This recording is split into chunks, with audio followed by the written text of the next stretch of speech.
बिस्मिल्लाहिर्रहमानिर्रहीम अस्सलाम नाज़रीन प्रोग्राम सब बहरान में आऊं या तहां जी मेज़बान तेरी मुआन नाज़रीन लेकिन जिथे भी हूंदो ख़ुश हूंदा आबाद हूंदो सुबह सुबह जी मसरूफ़ियत में मसरूफ़ हूंदा ऐं वरी बिल्कुलु ये चई थी सघां त सुबह सुबह जी मसरूफ़ियत मसरूफ़ ईअं त ख़ैर ख़ैरियत असांजा जेके ॿार आहिनि उहे पंहिंजे स्कूल वञी रहिया आहिनि एॾो सुठो पियो लॻे सुबह सुबह सां एॾी रश जेकी आहे ॿारनि जी वैन्स वग़ैरह ओतिरो लहनि पिया ऐं ख़ासि तौर ते पेरेंट्स जेको आहे पाबंदी सां जेके आहिनि पंहिंजे ॿारनि खे पंचुअलिटी सां एॾो साफ़ु सुथरा गुलड़नि वांगुरु यूनिफॉर्म प्रॉपर हुजे हिननि सां गॾो गॾु इज़ाफ़ी जेको असांजो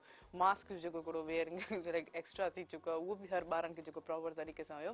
ऐं ॾाढो सुठो पियो लॻे माहौल पर इन सॼे माहौल में हिकिड़ी आऊं ॻाल्हि इहा बि चवणु चाहींदमि चलो काफ़ी टाइम ताईं जेको स्कूल्स असांजा बंदि हुया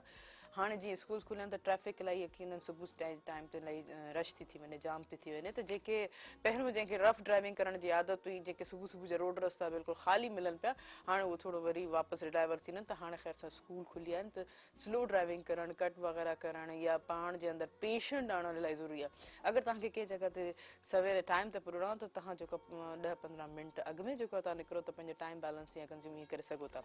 त न ई बजाए तव्हां ग़ैर ज़रूरी जेके आहे न सिग्नल्स वग़ैरह या क्रॉस करो या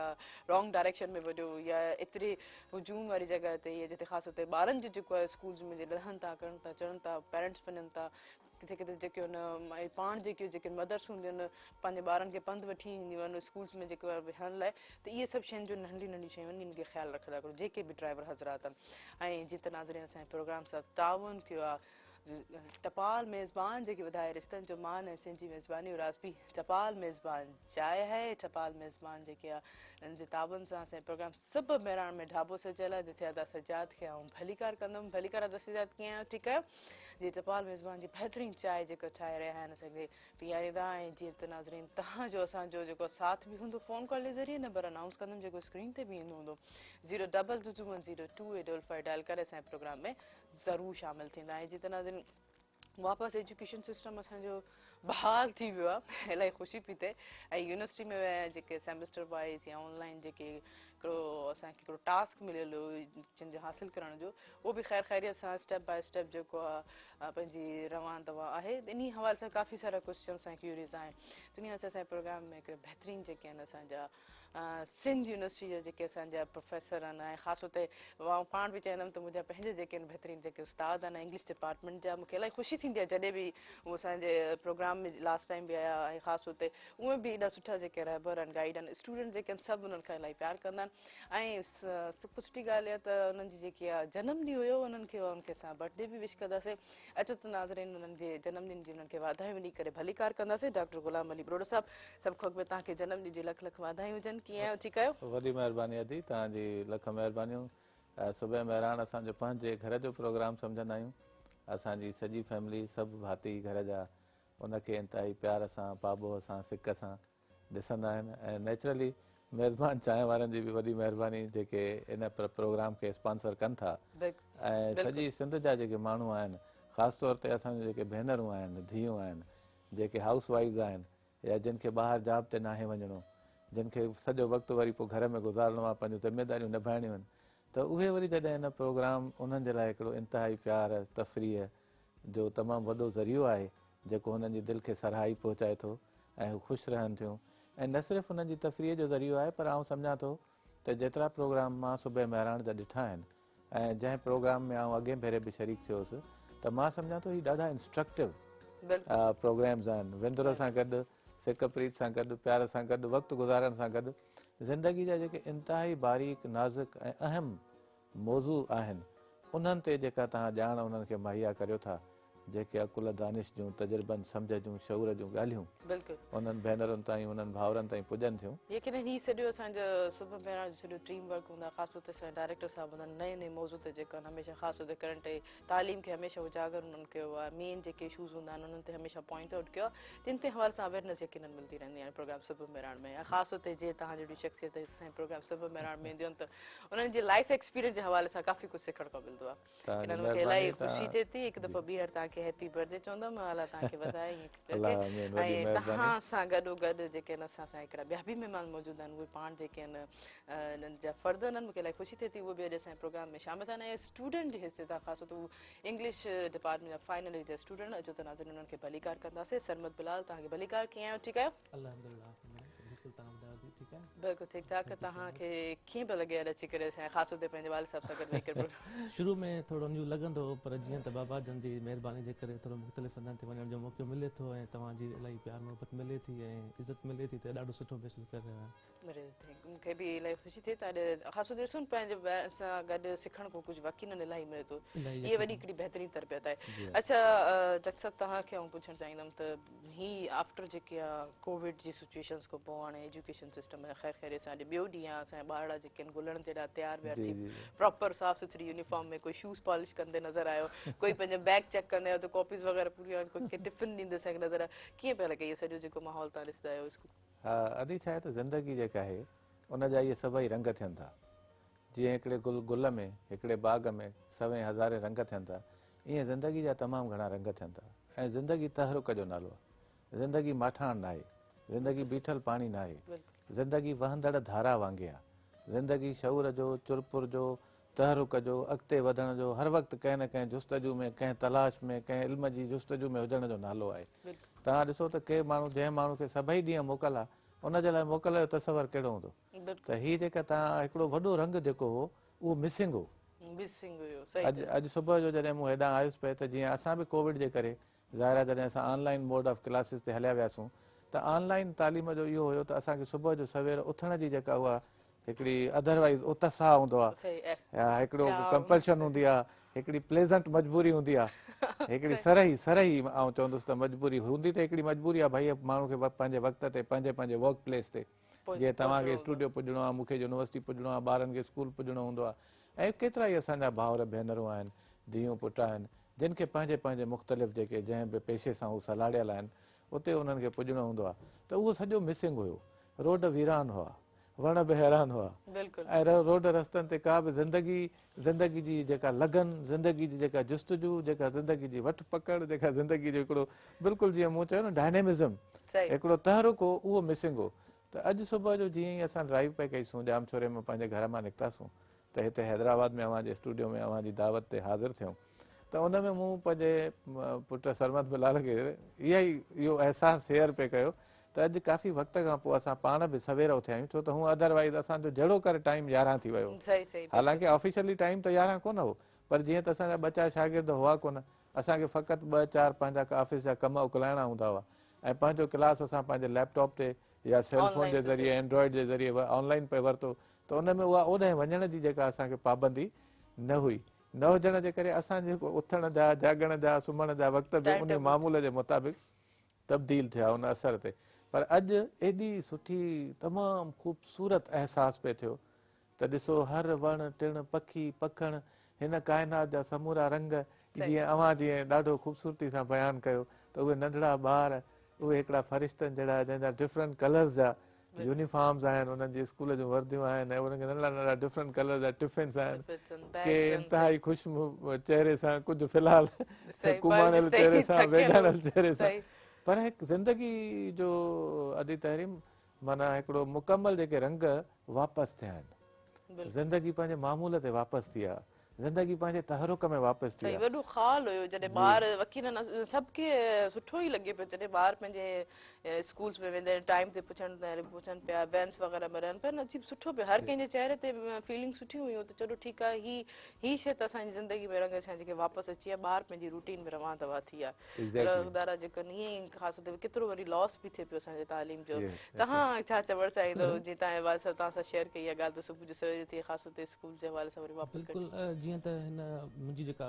उमिरि आहे हींअर माशाल्लाह यंग आहियां, त उन हिसाब सां मूं यंगस्टर्स ते थोरो मूं ऑब्ज़र्वेशन पंहिंजी कई हुई, त ऐं कुझु ॾींहं बाबा सां मूं शेयरिंग कई हुई, त असांजी जेका रूटीन आहे उहा बिल्कुलु ख़राबु थी वई। उन में जेको नुक़सानु पियो थियो थोरो सिहत जे हवाले सां बि, ऐं हिकिड़ी ॿी इंपॉर्टेंट ॻाल्हि जेका मूंखे लॻंदी आहे, त सेल्फ स्टडी जे बारे में थोरो टच असांखे रहणु खपे। शुरू में मां थोरो घटि ध्यानु ॾींदो हुउसि, पोइ कुझु टीचर्स, कुझु बाबा साईं जे थ्रू उन्हनि मूंखे ॿुधायो त ज़रा 3-4 महीना जॾहिं तव्हां इन नथा रहो पंहिंजी स्टडी में, त तव्हां काफ़ी शयूं विसारे वियो था। त इहा शइ पोइ मूं पाण में रियलाइज़ कई, ऐं उहो मूं करणु शुरू कयो, त जेके उहे ॿार या जेके बि यंगस्टर्स आहिनि, स्टूडेंट्स आहिनि, उहे अगरि पंहिंजे टाइम टेबल ते रहंदा ऐं उन में वरी वापसि ईंदा त इलाही सुठो थींदो। अदरवाइज़ उहे थोरो कुझु शयूं विसारे सघनि था, इवन सिहत ख़राबु करे सघनि था, जीअं निंड जे मामले में, माण्हू खे थोरो रहणु खपे। सही, पर तव्हां स्टडी जे हवाले यंगस्टर जे हवाले सां जेकी हिननि जे काफ़ी कोलैप्स त अची विया, लाइफ थोरी अजीब थी वई, पर हाणे जेको ख़ैर ख़ैर से त वापसि पंहिंजी रूटीन ते अचूं था। अच्छा, तव्हां इन सॼे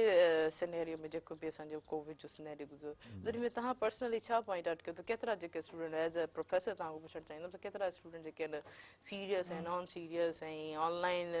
एजुकेशन खे एक्सेप्ट करणु नज़र आया? हा, असल में छा आहे अदी त सॼी ज़िंदगी में ईअं हूंदो आहे त तव्हां वटि ऑप्शन्स केतिरा आहिनि। सही, माना शुरू में त ज़ाहिर आहे ऑनलाइन जो जेको निज़ाम हो उन ते असीं न उस्ताद हिरियल हुआसीं न असांजा शागिर्द होला। इहा असांजे ज़िंदगी जी हिकिड़े नई हक़ीक़त जे रूप में उभरी साम्हूं आई। पाण त हमेशह खां वठी सालनि खां वठी इन ते हिरियल हुआसीं त असां पंहिंजे क्लासरूम्स में वञूं, पंहिंजी लेबोरेटरीज़ में वञूं, पंहिंजी लाइब्रेरीज़ में वञूं ऐं उते उहे उस्ताद जेके आहिनि साॻाई असांजा उस्ताद उते अचनि, सॼो सपोर्ट स्टाफ उते अचे ऐं पोइ असां उते पंहिंजी पढ़ाई करियूं। पर कोविड-19 जे जीअं न्यू नॉर्मल उनखे नालो ॾिनो अथनि त माना हीअ हिकिड़ी नई शइ आहे बज़ाहिर अब नॉर्मल, पर हाणे हिनखे एज़ अ नॉर्मल एक्सेप्ट करणु शुरू कयो। इन करे साइकोलॉजिकली हिनखे जेको नालो ॾिनो वियो न उहो नॉर्मल जो नालो इन ते पाण खे गौर करणु घुरिजे। अव्हांखे बि गौर करणु घुरिजे, मूंखे बि गौर करणु घुरिजे, छो त मूं इन्हनि गुज़िरियल चंद महीननि में भायां थो त तक़रीबन 20 खां 25 इंटरनेशनल प्रेज़ेंटेशन्स ॾिनियूं आहिनि जेके वर्चुअल मुंहिंजा टॉक्स हुआ। यानी कॾहिं सिंगापुर में, कॾहिं थाईलैंड में, कॾहिं फिलीपींस में, कॾहिं श्रीलंका में, कॾहिं ॿियनि मुल्कनि में, त उहे मूंखे ऑनलाइन वठनि पिया, उहे वर्चुअल कॉन्फ्रेंसिस कराइनि पिया। वर्चुअल जंहिंखे न 2-3 तव्हां ॾिठो हूंदो नवां टर्म्स इंट्रोड्यूस थिया। हिकिड़ो वेबिनार जो थियो। हाणे वेबिनार असां कॾहिं अॻ में ज़िंदगी में ॿुधो ई न हो। असां सॼी उमिरि सेमिनार ॿुधा हुआ ऐं सेमिनार ऑन द स्पॉट थींदा हुआ, साम्हूं थींदा हुआ। हाणे वेबिनार जो नालो ॿुधो हो, किथे किथे पढ़ंदा हुआसीं, सोचींदा हुआसीं वेबिनार छा आहे, ऐं असांखे सच पुछो त माना हुन में एतिरी घणी ॼाण न हुई जो माण्हू कूड़ ॻाल्हाए। पर पोइ ख़बर पई त भई हीअ वेबिनार त नॉर्मल शइ आहे। हाणे असांजो जेकी पाण में कनेक्शन थींदी, कनेक्टिविटी थींदी, सॼी कॉन्फ्रेंसिंग थींदी, टेली कॉन्फ्रेंसिंग थींदी, ॻाल्हि ॿोल थींदी, इल्म जा ज़ख़ीरा जेके हिक ॿिए सां शेयर कबा, इल्म जूं नयूं धाराऊं जेके हिक ॿिए सां शेयर कबियूं, त ज़िंदगी ख़तमु त न थी, बंदि त न थी, पर ज़िंदगी वॾी हद ताईं पंहिंजो मोड मटाए छॾियो। हुनजो जेको रूप हो, रंग ढंग हो। अच्छा जी, माना थोरो चऊं त जेको रूटीन में जेको थोरो बोरियत वारो पियो, थोरो चेंज बि अची वियो। हिकिड़े हिसाब सां चेंज आई अदी तहरीम। ऐं ॿियो मां तव्हांखे इहो ज़रूरु शेयर करणु चाहींदुसि त इन कोविड जा जेके इलाही घणा नेचुरली हिकिड़ी इंतिहाई वॾी माना हिकिड़ी मुसीबत या आफ़त, जीअं असीं दुआऊं घुरंदा आहियूं न, अलाह पाक असांखे आफ़तुनि खां, वबाउनि खां पंहिंजी पनाह में रखजांइ, त उहे बि असां कॾहिं ॾिठियूं कोन, ॿुधियूं वॾनि खां ॿुधंदा ईंदासीं ऐं उन कंपोनेंट खे पंहिंजी दुआ में शामिल कंदा हुआसीं। पर हाणे ही असांजी उहा जनरेशन आहे, तव्हांजी, असांजी ऐं मुंहिंजे इवन पुट जी, जेके बि माण्हू 3-4 पीढ़ियुनि जा हिन वक़्तु ज़िंदा आहियूं असां, त उन्हनि खे इहा आफ़त अखियुनि सां ॾिसणी पई। चलो इन ते कंटिन्यू कंदासीं त कॾहिं सोचियो ई न या तव्हां जेके यंगस्टर हुयो तॾहिं अहिड़ी का बला को वबा जी तव्हां चओ त बसि, लेकिन असां पंहिंजी दुआ में शामिल ज़रूरु कंदासीं। त ॾिसो हर वक़्तु जेका तॾहिं त चवंदा आहिनि अलाह साईं को बाज है, रहम करणु घुरिजे, अहिड़ी आफ़तुनि खां बचणु घुरिजे। इन ते कंटिन्यू कंदासीं, लेकिन हिकिड़ी शॉर्ट कमर्शियल ब्रेक आहे। नाज़रीन, हीउ वक़्तु शॉर्ट कमर्शियल ब्रेक जो। हिन प्रोग्राम से तावन कयो टपाल मेज़बान जेके वधाए ॾिसण जो वान ऐं सिंधी मेज़बानी और आज बि टपाल मेज़बान चाहिए जेके असांखे थोड़ी देरि खां पोइ इंजॉय कराईंदा। कारे न वञिजो, असां सां गॾु रहिजो।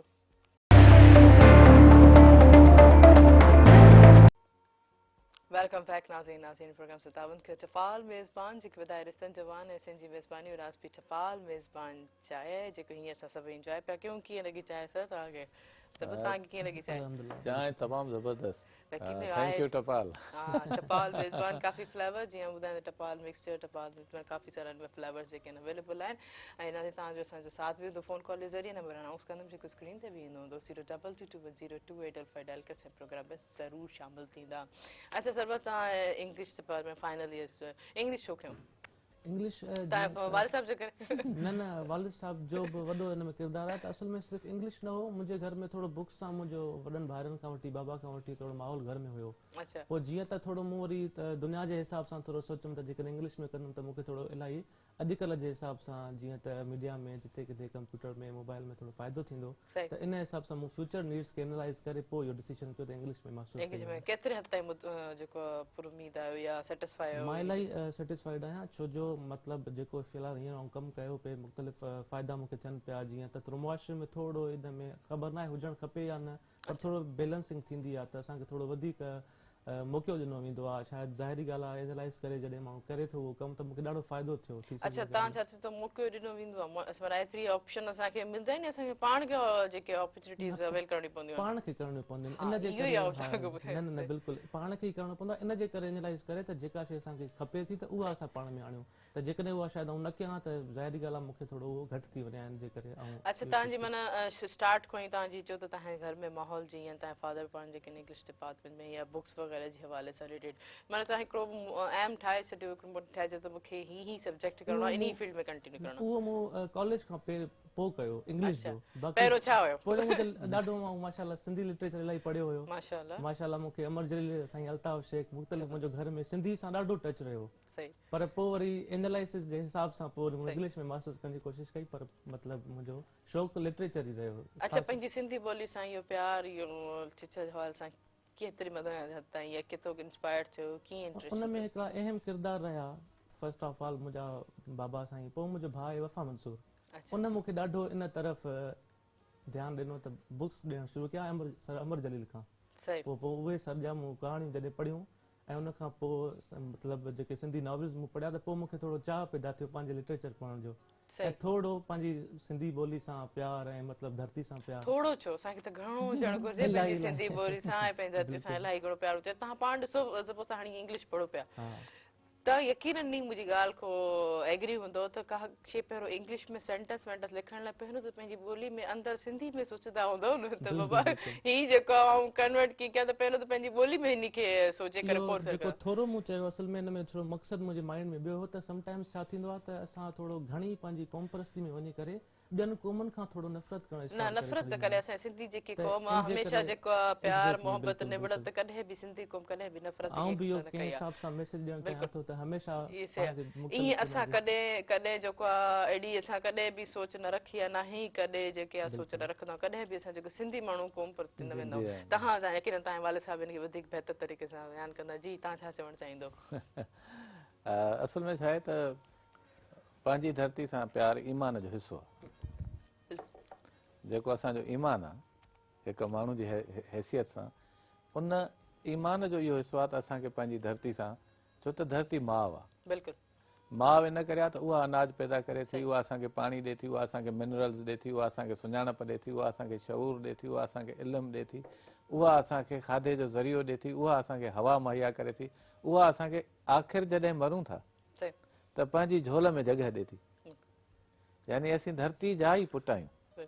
ऐं धरती फितरत में माउ वारियूं सिफ़तूं रखे थी, जंहिंजे करे हजी काइनात में धरती खे माउ तसवर कयो वेंदो आहे ऐं असांखे बि इन जे करे पंहिंजी माउ, पंहिंजी धरती तमामु घणी प्यारी आहे, जीअं तव्हां चयो। ऐं ज़ाहिर आहे असां उनजी कुख मां जनम वरितो आहे ऐं असांखे वरी उनजी कुख में ई आख़िर में पंहिंजी अबदी निंड सुम्हणी आहे ऐं अबदी ज़िंदगी उते गुज़ारणी आहे जेसिताईं असांजे ईमान मुताबिक़ अलाह ताला हिन काइनात खे पंहिंजे वेड़ींदो या क़यामत जो जेको ॾींहुं थींदो, जेको हिसाब किताब थींदो जीअं आहे। त पर नेचुरली असीं जीअं त आउं ज़ात जे बिरादरी जे हिसाब सां बुरड़ो आहियां ऐं क़ौमियत जे हिसाब सां सिंधी आहियां ऐं जेका मुंहिंजी वाइडर क़ौमियत आहे उनजे मुताबिक़ आउं हिकिड़ो इंतिहाई फ़ख़्र वारो पाकिस्तानी आहियां, उन खां पोइ आउं एशियन आहियां, पर साॻे वक़्तु आउं हिन दुनिया जो माण्हू आहियां। कंहिं माण्हू सुकरात खां पुछो त तव्हां किथे जा आहियो, त हुन चयो I am citizen of the world.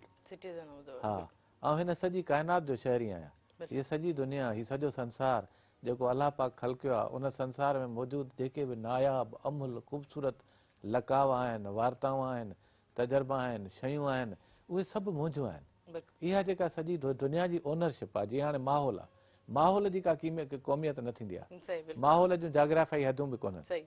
जीअं प्यार आहे, प्यार जी जाग्राफी बि कोन्हे, प्यार ते पाबंदी बि कोन्हे, प्यार जी क़ौमियत बि कोन्हे। त असांजूं कुझु वसफ़ूं इंसान जी हैसियत सां उहे आहिनि जेके असांजे धरती में खुतल आहिनि, जेके असांजी धरती असांजे पंहिंजी सकाफ़त, पंहिंजी तहज़ीब, पंहिंजे कल्चर, पंहिंजे विरसे, पंहिंजनि अबनि ॾाॾनि, पंहिंजनि वॾड़नि, पंहिंजे नसुल, पंहिंजे बिरादरियुनि सां ॻंढियल आहिनि। अरे ॿियूं अधी अहिड़ियूं आहिनि जेके असांजूं इंसानी ख़ुसरतूं आहिनि। मिसाल तौरु मोहबत,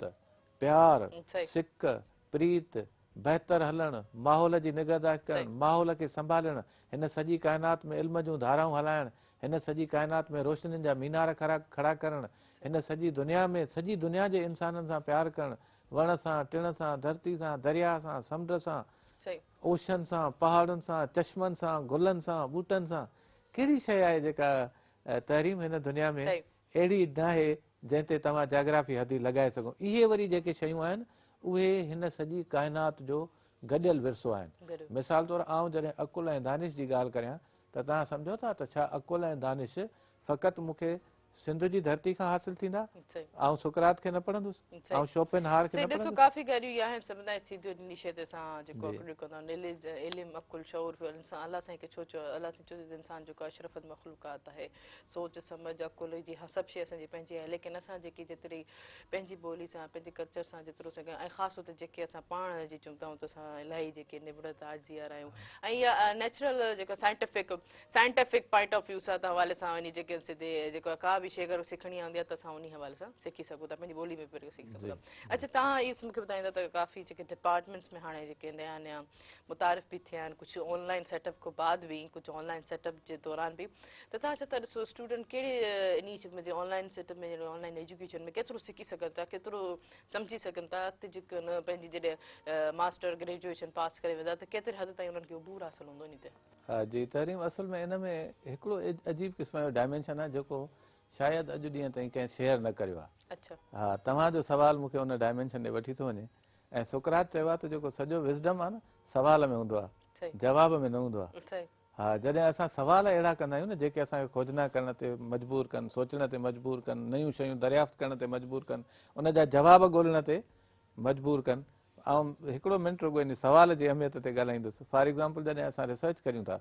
मूं जीअं PhD कई ऐं हाणे मूं वटि काफ़ी अदा ऐं भेनरूं उहे PhD कनि पिया, उहे मुंहिंजा स्टूडेंट आहिनि, स्कॉलर्स आहिनि ऐं काफ़ी MPhil कनि पिया। अहिड़े तरीक़े सां असांजे इंस्टीट्यूट में दुनिया जी सभिनी यूनिवर्सिटियुनि में ही माण्हू जेका असल में PhDs कनि था या MPhils कनि था या रिसर्च मकाला लिखनि था, इन जे पुठियां को न को सवाल आहे। सही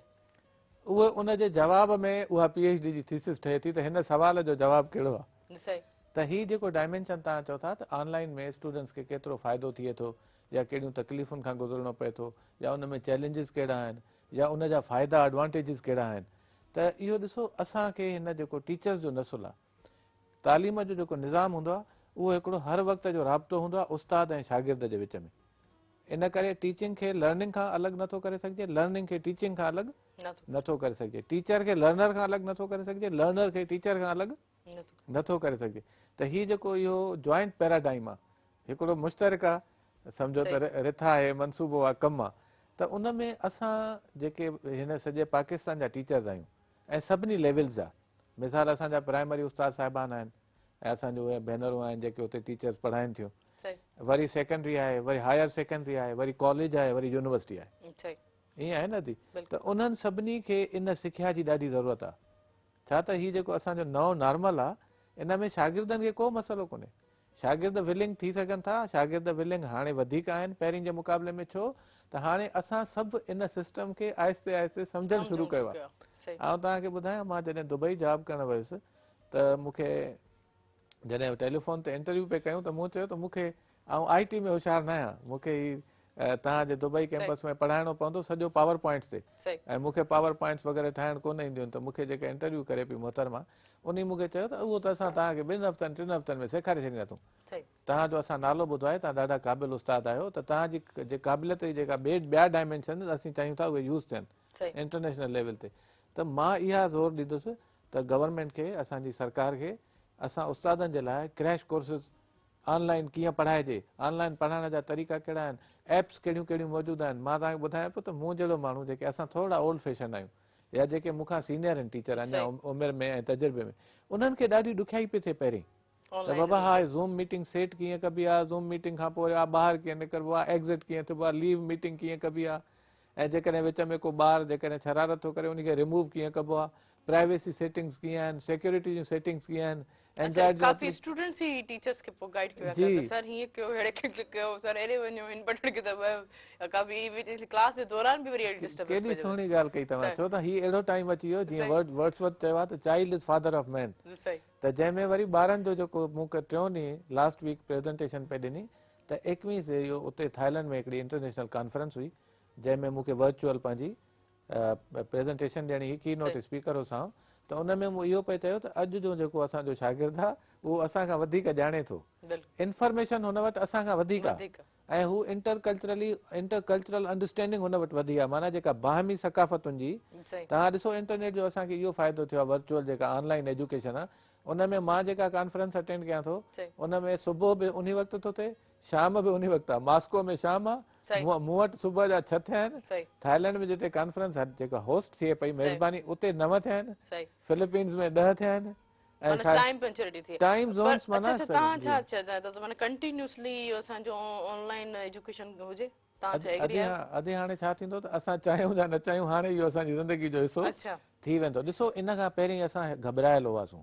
शाय हुआसीं, असांखे ऑनलाइन जेके एजुकेशन आहे उनजे वर्चुअल एजुकेशन जे सिस्टम जी ॼाण ई न हुई, उन जे बारे में असांजे कॉन्फिडेंस जी लेवल इलाही घटि हुई। हाणे असांजी कॉन्फिडेंस जी लेवल वधीक आहे। अच्छा मसे बस सिखण शुरू कयो त यकीनन पोइ रूटीन असांजी उन में थींदी। चलो तव्हां ऑनलाइन एग्जाम तव्हांजा यकीनन थिया हूंदा, त उन हवाले सां तव्हांखे मज़ीद थो थींदो त तव्हां कहिड़े तरीक़े सां ऑनलाइन एग्जाम ॾिना ऐं केतिरो हवाले ते ऐं ऑनलाइन एग्जाम केतिरे हद ताईं वैलिड हुया ऐं केतिरे हद ताईं जेको थींदो न मार्क्स हवाले सां माना सुठे तरीक़े सां जेको इंसाफ़ सां जेको ॾिने विया इन ते कंटिन्यू कंदासीं, लेकिन हिकिड़ी शॉर्ट कॉमर्शियल ब्रेक। तो नाज़रीन इन प्रोग्राम से ताबुन कयो है टपाल मेज़बान जेके वधाए रिश्तनि जबान ऐं सिंधी मेज़बानी और आज भी टपाल मेज़बान चाहे है काॾे न वञिजो, असां सां गॾु रहिजो।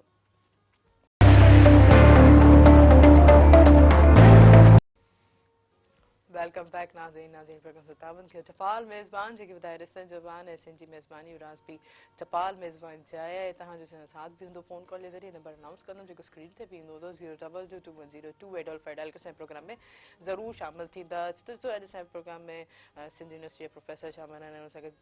सिंधी यूनिवर्सिटी जा स्टूडेंट बि शामिल आहिनि। काफ़ी कोलैब्स काफ़ी क्यूरीज़ जेके आहिनि असांजे माइंड्स में हूंदियूं आहिनि त आख़िर तो त ही एग्ज़ाम्स कहिड़े तरीक़े सां थींदा या ही स्टूडेंट जेके आहिनि पढ़ी करे कहिड़ा कारनामा कंदा, कहिड़ा कमाल कंदा, जेको फिज़िकल जेको वञी करे बि क्लास में जेके आहिनि डम ऐं निल आहिनि ऐं काफ़ी ॿिया बि जेके हक़ीक़त हूंदा आहिनि। अगरि 15-20 स्टूडेंट उन्हनि में को 5 या 10 जेके या इवन के या 4 आऊं खणी वठंदमि त को होशियारु हूंदा जेके टीचर्स जी जेकी ॻाल्हि आई कॉन्टेक्ट आहे उते वेही करे सम्झनि था त ही ऑनलाइन में आख़िर कीअं था सम्झनि, पढ़ाई कीअं थी थिए, एतिरा जेके आहिनि एक्सपेरिमेंट्स वग़ैरह प्रैक्टिकल जेके थ्योरी ज़रूरी हूंदी आहे असां वटि, ऑब्जेक्टिव असांजा पेपर सुम्ही असां वटि मुतारिफ़ करायो वियो त पर हीअ ऑनलाइन में पढ़ी करे आख़िर उन्हनि खे छा हासिलु थींदो, कहिड़ी एक्सपर्टीज़ हासिलु थींदियूं। ऐं जीअं एग्ज़ाम्स जी मूं ॻाल्हि कई त उन्हनि खां सलमत पुछनि त हिन जा एग्ज़ाम्स रहिया कीअं, तव्हां ॿुधाईंदो ऑनेस्टली कीअं एग्ज़ाम्स रहिया? मुंहिंजा 60% सुठा रहिया। उनजा हिकिड़ा नुक़्ता आहिनि जेके मां तव्हां ज़रूरु शेयर करणु चाहींदुमि ड्यूरिंग एग्ज़ाम में। उहे इहे रहिया त जेको मुंहिंजो ज़ाती तजुर्बो रहियो उन हवाले सां उहो इहो रहियो त कुझु मेथड्स हुया, तरीक़ा हुआ कुझु टीचिंग जा ऐं कुझु वरी लेसन हासिलु करण जा जीअं यंगस्टर्स कनि पिया। उन में मूं कयो ख़ुदि उहो ऐं गूगल ते वञी उनजो थोरो सर्चिंग कई, उन रिव्यूज़ पढ़िया हुआ त उन में असां note taking while online class कीअं कजे, छो जो इहो त बिल्कुलु तव्हां नोट कयो हूंदो त फिज़िकल में ऐं ऑनलाइन टीचिंग में इलाही फ़र्क़ु आहे। उहो शुरू में जीअं सभु माशाल्लाह टीचर्स नोट कनि पिया त ख़ौफ़ तारी हो सभिनि ते, ऐं मां माशाल्लाह क्रेडिट ॾियणु चाहियां थो असांजे डिपार्टमेंट जे काफ़ी टीचर्स खे, माशाल्लाह उन्हनि असांजी इलाही सपोर्ट कई। जीअं त फिज़िकल में असांजा जीअं त इंग्लिश डिपार्टमेंट तव्हां ॿुधो हूंदो त इलाही असांजो माशाल्लाह स्टैंडर्ड सुठो आहे, त पर उन स्टैंडर्ड खे असांजे माशाल्लाह टीचर्स असांजे डायरेक्टर साहिबान उनखे थोरो लो आंदो असांजे माना स्टूडेंट्स जे हिसाब सां, त उन्हनि खे कहिड़े तरीक़े सां इलाही ॾेई छॾी त जीअं उन्हनि खे जीअं पढ़ाई में बि आसानी थिए ऐं ड्यूरिंग एग्ज़ाम बि उन्हनि हिकिड़ा अहिड़ा क्वेश्चन्स असांखां पुछा विया ऐं असांजी सपोर्ट कई जंहिंमें असांखे इलाही मदद मिली। तव्हांजो एग्ज़ाम्स कीअं थियो? मुंहिंजा इलाही सुठा रहिया। ओरल थिया तव्हांजा या फिजिकली कुझु? ओरल वाइवा थी हुई ऑनलाइन। सही। अच्छा को वक़्तु हूंदो जॾहिं आऊं चाहींदमि त मूंखे कोई टीचर जेको आहे न ओरल पुछे, रिटन थ्योरी लिखंदे पर अलाए छा थींदो, पर ॾिसो आऊं हाणे पास करे वियमि त ओरल जेकी आहे एक्टिविटीज़ इलाही कंहिं स्टूडेंट्स जी एक्सपर्ट्स हूंदा आहिनि इन हवाले सां। पर ज़रूरी न आहे त कॾहिं कॾहिं कुझु असांजा स्टूडेंट्स अहिड़ा हूंदा आहिनि जंहिंखे ओरल में इलाही कॉन्फिडेंस हासिलु न थींदो आहे, त उनखे बि नज़र में रखियो वञे ऐं उनजे लाइ जीअं मां तव्हांखे अर्ज़ु कयो त मूं जेको कयो त थोरो तव्हां रिव्यूज़ पढ़ो, थोरो आर्टिकल्स पढ़ो त जीअं तव्हां उनखे कीअं कोप करे सघो था। अदरवाइज़ इहो थोरो ओरल इलाही ॾुखियो बि हूंदो आहे काफ़ी स्टूडेंट्स जे हिसाब सां, त उनखे ओवरकम करण जे लाइ त थोरो पर अलाउं त मुंहिंजी त ॾाढी ख़्वाहिश हूंदी त रिटन लिखाई न मूंखे पुछी जान चलाए। अच्छा तव्हां ॿुधाईंदो तव्हां बि यकीनन हाणे हीअ त न एज़ अ स्टूडेंट पंहिंजो एक्सपीरियंस तव्हां जॾहिं एग्ज़ाम्स वरिता त तव्हांजो कीअं रहियो, स्टूडेंट जी केतिरी अटेंशन रही ऐं केतिरा फेयर जेके आहिनि मार्क्स उन्हनि खे बि थिया ऐं कीअं सॼो सिनेरियो हिननि जो एग्ज़ाम्स जो रहियो ऐं केतिरा स्टूडेंट्स नर्वस थिया, क्लैप्स थिया, छा मेन जेके इशू आयो? हाँ यकीनन सभ खां वॾो इशू असांजे मुल्क में असां वटि अच्छा कनेक्टिविटी जो ईदा माना फर्स्ट क्लास हिकिड़ो जेके जगह जगह ते टावर्स लगा पिया आहिनि हाँ पर असां ॾिसो ऑनलाइन मूवी ॾिसदे त कोन असांजा असांजा इलाही रिमोट कनेक्शन ख़राब ॿारड़ा थींदा बि हुआ सही मिसाल हिकिड़ा ॿारड़ा हुआ जेके थर में हुआ अच्छा अच्छा ऐं उन्हनि पोइ असांखे इहे रिपोर्ट्स ॾिनियूं ऐं उन्हनि बाद में असां सां जॾहिं उन्हनि जी मुलाक़ात थी या टेलीफोनिक उन्हनि सां गुफ़्तगू थी त उहे वीचारा ॿुधाइनि पिया त मिसाल तौरु टावर ज़रूरु आहिनि पर हाणे जीअं थर जो हिकिड़ो इलाही ॾूरांहो इलाइक़ो आहे ऐं उते एतिरी जेका तरक़ी जी जेका हद आहे उहा असांजे शहरनि जहिड़ी न आहे त उते वरी उहे छा पिया कनि जो टावर कंहिं हिकिड़े वॾे ॻोठ में लॻल हो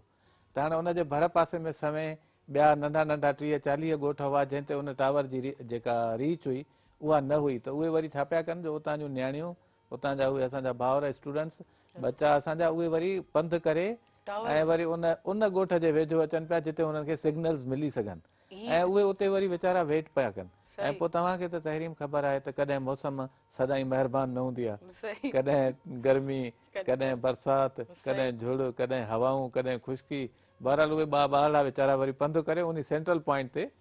हिकिड़ी मर्कज़ी नुक़्ते ते जॻह ते गॾु पिया थियनि जिते हुननि खे कनेक्टिविटी यानी हिकिड़ो वॾो मेजर इशू अजीब लॻे थो त अहिड़े टेक्नोलॉजी जे दौर में जिथे 5G मुतारिफ़ करायो थो वञे हाणे उते थर जे अहिड़े इलाइक़े में स्टूडेंट्स खे हिकिड़े टावर जे इर्द गिर्द पासे में इकट्ठे थी करे पंहिंजे ऑनलाइन एग्ज़ाम्स ॾियनि था थोरो अजीब थो लॻे ॿुधण में इन ज़रिए ईअं लॻे थो असां माइलस्टोन जे दौर में वञूं था त को पर इहे पंहिंजे मुआशिरे जूं हक़ीक़तूं ज़रूरु आहिनि ऐं ॿियो जेका वॾी ॾुखियाई जेका मूंखे नज़र बि आई ऐं मूंसां मां ख़ासि तौर ते पेरेंट्स शेयर कई उहा इहा हुई त असां वटि जेका गुरबत जी सतह आहे जेका असांजी इकोनॉमिक पोज़ीशन आहे सभु डिफरेंट फैमिलीज़ जेके सिंध में रहनि थियूं उन्हनि सभिनी वटि तहरीम मिसाल हिकिड़े ॿार वटि चार ॿार आहिनि हिकिड़े भाई जा हू पाण महिनत मज़दूरी करे थो या नंढड़ो दुकानु हलाए थो या हारपे जो कमु करे थो त उन माण्हू खे लॻभॻि 1 लख रुपए जे क़रीब पैसा कोन आहिनि जो हू पंहिंजे पुट खे एंड्रॉइड जी टेलीफोन वठी ॾे अच्छा पोइ इन में यूनिवर्सिटी जो केतिरो काफ़ी कुझु स्कीम जे ज़रिए उन्हनि खे लैपटॉप हा जेका प्राइम मिनिस्टर जी स्कीम आई हुई प्राइम मिनिस्टर ऑफ पाकिस्तान जी गुज़रियल काफ़ी सालनि खां वठी हले पई उहा हिकिड़ो वॾो रिलीफ ज़रूरु हुई छो त काफ़ी ॿारनि वटि इवन मुंहिंजे पुट वटि बि उनजी जेका क्राइटेरिया रखियल हुई त फर्स्ट क्लास हुजे सेमेस्टर ब्रेक न हुजे सुठो ॿार हुजे त उन्हनि लैपटॉप्स हिन वक़्त में उन्हनि खे ॾाढो कमु ॾिनो पर साॻे वक़्तु इहो हिकिड़ी चैलेंज जे तौर बि साम्हूं आयो त कंहिं ग़रीब वालदेन वटि पंहिंजा 3-4 ॿार यूनिवर्सिटी जी उमिरि कॉलेज जी उमिरि जा आहिनि ऐं उन्हनि चइनी खे ॾियणो आहे त उन्हनि वटि उहे लैपटॉप्स यूनिवर्सिटी ॾिसो हाणे हिन वक़्तु यूनिवर्सिटियूं सभिनी खे एॾी वॾी सपोर्ट मालियाती इदारो न आहे यूनिवर्सिटी जे फर्ज़नि में शामिल आहे त उहो पंहिंजे शागिर्द खे तालीम मुहैया करे इहो फ़र्ज़ु वरी थिए थो हुकूमत जो सूबाई हुकूमत जो इहो फ़र्ज़ु थिए थो वफ़ाक़ी हुकूमत जो इहो फ़र्ज़ु थिए थो उन्हनि मालियाती इदारनि जो जिन बि पंहिंजे तौर ते काफ़ी कोशिशूं कयूं ऐं उन में यूनिवर्सिटी छा कयो जो काफ़ी कंपनियुनि सां आउटसोर्स करे पैकेजिस ॻाल्हाइण जूं कोशिशूं वरितियूं हुयूं ऐं इन हिसाब सां गवर्नमेंट ऑफ पाकिस्तान ऐं सिंध गवर्नमेंट पिणु इन क़िस्म जूं कोशिशूं वरितियूं त जेके इहे कंपनीज़ आहिनि जेके असांखे पैकेजिस इंटरनेट पैकेजिस ॾींदियूं आहिनि उन्हनि सां हिकिड़ो वॾी लेवल ते वॾी सतह ते उन्हनि जा कुझु थिया पंहिंजा डिस्कशन्स थियूं कुझु ॻाल्हियूं थियूं ऐं कुझु मुआदा कामयाब बि थिया ऐं उन्हनि जे ज़रिए पोइ वरी उन्हनि खे इंतिहाई सस्ता जेके पैकेजिस आहिनि शागिर्दनि खे पिणु ॾिना विया ॿी जेका तव्हां पुछो त चैलेंजिस कहिड़ियूं हुयूं जेका टी वॾी चैलेंज हुई उहा आहे इंसान जी फितरत जी जीअं तव्हां चयो त मूंखे ओरल एग्ज़ाम ॾाढो वणंदो आहे मूंखे लिखण खां मिड़ई इलाही थोरी ॾुखियाई पेश थींदी आहे आउं चवंदी आहियां त लिखां न जे मूंखे चॉइस ॾिनो वञे त आउं ॻाल्हाइण जे ज़रिए ॾियां सिमिलरली असां वटि काफ़ी अहिड़ो तइदाद बि ॿारनि जो थिए थो जेके ॾाढा लॼाड़ा आहिनि शाय आहिनि लॼाड़ा आहिनि उन में लॼ थिए थी किथे किथे फीमेल स्टूडेंट्स आहे त उन्हनि जे पर्दगी जा इशूज़ बि आहिनि सकाफ़ती वेरिएशन्स बि अलॻि अलॻि आहिनि मज़हबी सोचूं बि अलॻि अलॻि आहिनि पोइ असां उन्हनि खे गर्ल्स स्टूडेंट्स खे चयोसीं तव्हां भली जेका दी वीलिंग कंदी आहे जेका पंहिंजे अक़ीदे जे हिसाब सां पंहिंजो चहिरो ढकणु थी चाहे त उहा चहिरो भली ढके वेहे अहिड़ो को प्रॉब्लम कोन्हे असां उन्हनि ते ट्रस्ट करियूं था यूनिवर्सिटीज़ बि इहे सभु डिसीशन्स वरिता त ज़रूरी न आहे त उहा अदड़ी जेका असांजी न्याणी आहे उहा पंहिंजो चहिरो ज़ाहिर करे जे हू पंहिंजो चहिरो बंदि रखणु चाहे थी त भली बंदि रखे ऐं पोइ असां कुझु टाइम्स में असां ॾाढो उन्हनि सां जीअं मुंहिंजे पुट बि तव्हांखे ॿुधायो त इंस्टीट्यूट जी लेवल ते यूनिवर्सिटी जी लेवल ते असां हुननि सां कोऑपरेट कयोसीं कोऑपरेट कीअं कयोसीं त मिसाल तौरु को ॿार जेकॾहिं अॼु न ॾेई सघियो पंहिंजी ऑनलाइन एग्ज़ाम त उहो भल सुभाणे ॾे जे सुभाणे बि हुनखे कनेक्टिविटी जा इशूज़ रहिया त भल 3 ॾियारे ते ॾे हा एतिरी कईसीं या व्हाट्सअप जे ज़रिए ॾे या हू कोई वीडियो रिकॉर्ड करे असां ॾे मोकिले यानी वीडियो रिकॉर्ड कर एग्जाम से ऑनलाइन जीअं न फॉर एग्जांपल प्रेज़ेंटेशन ॾेई छॾी। अच्छा प्रेजेंटेशन सही हा, एग्ज़ाम जा बि इलाही फॉर्म्स थी सघनि था न, सही जीअं असां असाइनमेंट ॾींदा आहियूं सही उहो बि एग्ज़ाम आहे, घर वेठे उहे असाइनमेंटूं मुकमल काश करना। असांजे दौर में इहो थिया त असांखे एतिरी ॾींहं अची के यादि न आहे ही सही एक्स्ट्राऑर्डिनरी टाइम्स आहे न, सही सही ही गैर मामूली वक़्तु हो, गैर मामूली घुर्जूं आहिनि हिन जूं। ऐं ज़ाहिर ॻाल्हि आहे त असांखे पंहिंजे हेॾे वॾे नौजवान नस्ल खे बिल्कुलु ई मायूसी जी तरफ़ न वठी वञिणो आहे। जीअं तव्हां चयो न त ऑनलाइन केतिरो सुठो आहे, असुल में कंहिं बि शइ जे सुठे ऐं ख़राबु हुजण जो असां तयन तॾहिं करे सघंदासीं जॾहिं ॿियनि ऑप्शन्स खे ॾिसंदासीं। हाणे असां वटि ॿियो ऑप्शन कहिड़ो हो त नो एजुकेशन, बंदि करे छॾियो, यूनिवर्सिटीज़ बंदि, कॉलेजिस बंदि, स्कूल बंदि, का बि एक्टिविटी न करियो। हाणे इन सूरत हाल में असांजे इदारनि, असांजी हुकूमतुनि ऐं जेके बि असांजा माण्हू उन्हनि पॉलिसी साज़ इदारनि में वेठा आहिनि, जिन में आउं बि हिकिड़ो हुयुसि, त असां इहो ई सोचूं था त न हुजण खां हुजणु बहितर आहे। ऐं हाणे उन ते असां क्वालिटी जो उहा तलब न रखूं जेका असां on the spot in physical presence जेका असां कंदा आहियूं। ज़ाहिर ॻाल्हि आहे उन खां उन में थोरी कमी बेशी ज़रूरु रहंदी, पर अॼु तहरीम मां तव्हांखे ॿुधायां त इंतिहाई कामयाबी सां सॼे पाकिस्तान जी यूनिवर्सिटियुनि, सॼे पाकिस्तान जे तालीमी इदारनि, सॼे पाकिस्तान जे उस्तादनि पंहिंजो पंहिंजो किरदारु निभायो, असांजी एडमिनिस्ट्रेशन्स पंहिंजो पंहिंजो किरदारु निभायो, असांजे इंस्टीट्यूट्स पंहिंजो पंहिंजो किरदारु निभायो। ऐं बहरहाल असां इन इंतिहाई ॾुखे ऐं पेचीदा वक़्त मां इंतिहाई सराई सां कामयाबी सां पार थिया आहियूं। हा जी हा, ऐं डायमेंशन जीअं तव्हां चयो न क्वालिटी जी ॻाल्हि, उन में फ़क़ति आउं हिकिड़ी ॻाल्हि जो ज़रूरु इज़ाफ़ो करणु चाहींदुसि जेका शुरू में मूंखां रहिजी वई, त उहा इहा आहे त असां ख़ुदि नयूं नयूं ॻाल्हियूं सिखियासीं जेके शायदि असां अॼु खां 50 साल पोइ सिखूं हा। त इहो जेको टेक्नोलॉजिकल लीप आयो आहे न, असांखे इनखे सेलिब्रेट करणु घुरिजे, असांखे इन ते इंतिहाई ख़ुशि थियणु घुरिजे। छो त काफ़ी अहिड़े क्लास अची वेंदा आहिनि, कुझु काफ़ी कुझु नयूं इन्वेंशन बि अची वेंदा आहिनि, काफ़ी कुझु नयूं सेखारे बि वेंदा आहिनि। माना कोरोना जेको आहे पाण सां गॾु गॾु कुझु नयूं इजादात, नई टेक्निक्स, नया मिथ, नया रिशन्स ऐं नया रवैया बि जेको खणी आयो, हिन सां गॾु गॾु असांजे नेचर खे बि इलाही फ़ाइदो थियो। त हिन शइ खे मतिलबु थोरो पॉज़िटिविटी सां जीअं तव्हां सोचियो त यकीनन कोरोना सां ई गॾु हाणे लाइफ सॼी जेकी आहे सारी पवंदी, लेकिन उन सां गॾु गॾु असांखे केयर बि इलाही करणी आहे। हाणे ॾिसो ख़ासि तव्हां त यूनिवर्सिटी जा स्टूडेंट आहिनि, ही मां छा सम्झो त होशियारु आहे, चलो कॾहिं करे विया, लेकिन जेके नंढड़ा ॿार हुया प्राइमरी जे लेवल ताईं, सेकेंडरी लेवल ताईं, त उन्हनि जी जेकी आहे एजुकेशन ॾिसो केतिरी मुतासिर थी आहे। ऐं ऑनलाइन क्लासिस वग़ैरह वठण ते इन्हनि ते काफ़ी उन्हनि ते कोलैप्स अची वियो हो। तव्हांखे कॾहिं इहा शइ नज़र कॾहिं सोच में आई त तव्हांखे कुझु डिफिकल्टी त न, की इन्हनि ॿार जेके नंढड़ा त उन शइ खे कीअं मेंटेन कंदा हूंदा, कीअं कवर करणा हूंदा? असल में जीअं असांजे जेको यंग थिए थो, जीअं उमिरि थिए थी 15 साल खां 20 साल या 25 साल, उहो वरी बि टेकल करे सघे थो। जेको ॿारनि जो साइकोलॉजिकल नीड्स आहिनि न, उहे थोरियूं डिफरेंट हूंदियूं आहिनि। ऐं इन जो टेकल करण जो तरीक़ो बि ईअं थी सघे थो त कुझु फैमिली पेरेंट्स जे हिसाब सां, त उन में जेको क्वालिटी खे थोरो अगरि मिनिमाइज़ करे सघिजे थो त कनि। फॉर एग्ज़ाम्पल जीअं ॿार नंबर आणींदा आहिनि, फॉर एग्ज़ाम्पल जेको पहिरियों नंबर थो अचे, कोई ॿियो नंबर थो अचे, त पेरेंट्स इहो हथु रखी सघनि था त बाबा ख़ैरु आहे, जेकॾहिं थोरा तव्हांजा एग्ज़ाम्स हेठि मथे थी विया, इन सां मूंखे लॻे थो त ॿारनि जी साइकोलॉजी ते इलाही फ़र्क़ु पवंदो। सही, अञा मतिलबु उत्साह थींदा, चलो ठीकु आहे, त मूंखे जेको आहे एतिरो वॾो एॾियूं वॾियूं मोकलूं कॾहिं सोचियूं ई न, ईअं लॻे थो असां को ख़्वाबु ॾिसूं पिया 6-7-8 महीना जेके एॾो वॾो जेका ईअं ख़्वाहिश कंदासीं त काश असांखे इहो मोकल ई मोकल हुजे। उन सां गॾोगॾु वरी जीअं पेरेंट्स, जीअं मां ॿुधायमि त उन ते ख़्यालु कनि, ऐं ईअं ई वरी थोरो मुख़्तलिफ़ कम बि ॾेई सघनि था घर जी ज़िमेवारी में, बाबा तूं फलाणो ही कमु कंदो, उन सां छा आहे ॿारनि जो जेको टेम्पो आहे न उहो बरक़रार रहंदो। अदरवाइज़ वरी ॿिया इशूज़ थी वेंदा उनमें, बिहेवियर जी प्रॉब्लम, वरी पोइ ॿार ख़राब बि थी सघे थो, ॿार ख़राब थी सघे, लेकिन मिसबिहेव थी सघनि था, ॿार एरिगेंट थी सघे थो, थी सघे थो। थोरो पेरेंटिंग जो मूंखे लॻे थो त थोरो सही सही। पर हाणे ख़ैर सां जेके स्कूल्स वरी बहाल थी आहिनि, टीचर्स जी ज़िम्मेदारी, अच्छा टीचर्स जी ज़िम्मेदारी केतिरी सम्झो था, पेरेंट्स जी केतिरी ज़िम्मेदारी, एतिरे वॾे जेके आहिनि मोकलुनि खां पोइ, ऐं जेके उन्हनि खे वर्क पंहिंजो सिलेबस कंप्लीट कराइणो बि पवंदो, त तव्हां केतिरे हद ताईं सम्झो था त टीचर जी केतिरी ज़िम्मेदारी आहे, पेरेंट्स जी केतिरी ज़िम्मेदारी आहे इन हवाले सां? ॿिन्ही जी ज़िम्मेदारी तमामु वॾी आहे। असुल में छा आहे त सॼी दुनिया में ईअं पियो थियो, ऐं हिते बि ईअं थियणु घुरिजे, ऐं कंहिं हद ताईं थियो बि, त ॿारनि खे हू मंथली या आफ्टर एवरी 2 वीक्स, हर 2 हफ़्तनि खां पोइ घुराइनि पिया। इन जा हिकिड़ा अल्टरनेट तरीक़ा थी सघनि था। तव्हां रोज़ ॿारनि खे न घुरायो, छो त जीअं तव्हां ॿुधायो त स्प्रेड हुयो कोरोना जो, ऐं तमामु वॾो ख़तरो हो त हिक ॿार मां ॿिए ॿार खे थी न पवे। त हक़ीक़त हालांकि इहा आहे त दुनिया में जेके कोरोना जा एक्सपर्ट्स हुआ, या जेके वर्ल्ड हेल्थ ऑर्गेनाइज़ेशन, आलमी सिहत जो जेको आलमी इदारो आहे, उन जूं जेके फाइंडिंग्स अचनि पियूं, उहे वरी इहे पिया ॿुधाइनि त ॿारनि में अल्हम्दुलिल्लाह इहो जेका इहा वेरिएशन जेको वेरिएंट हो, जेको असां वटि हो, कोविड जो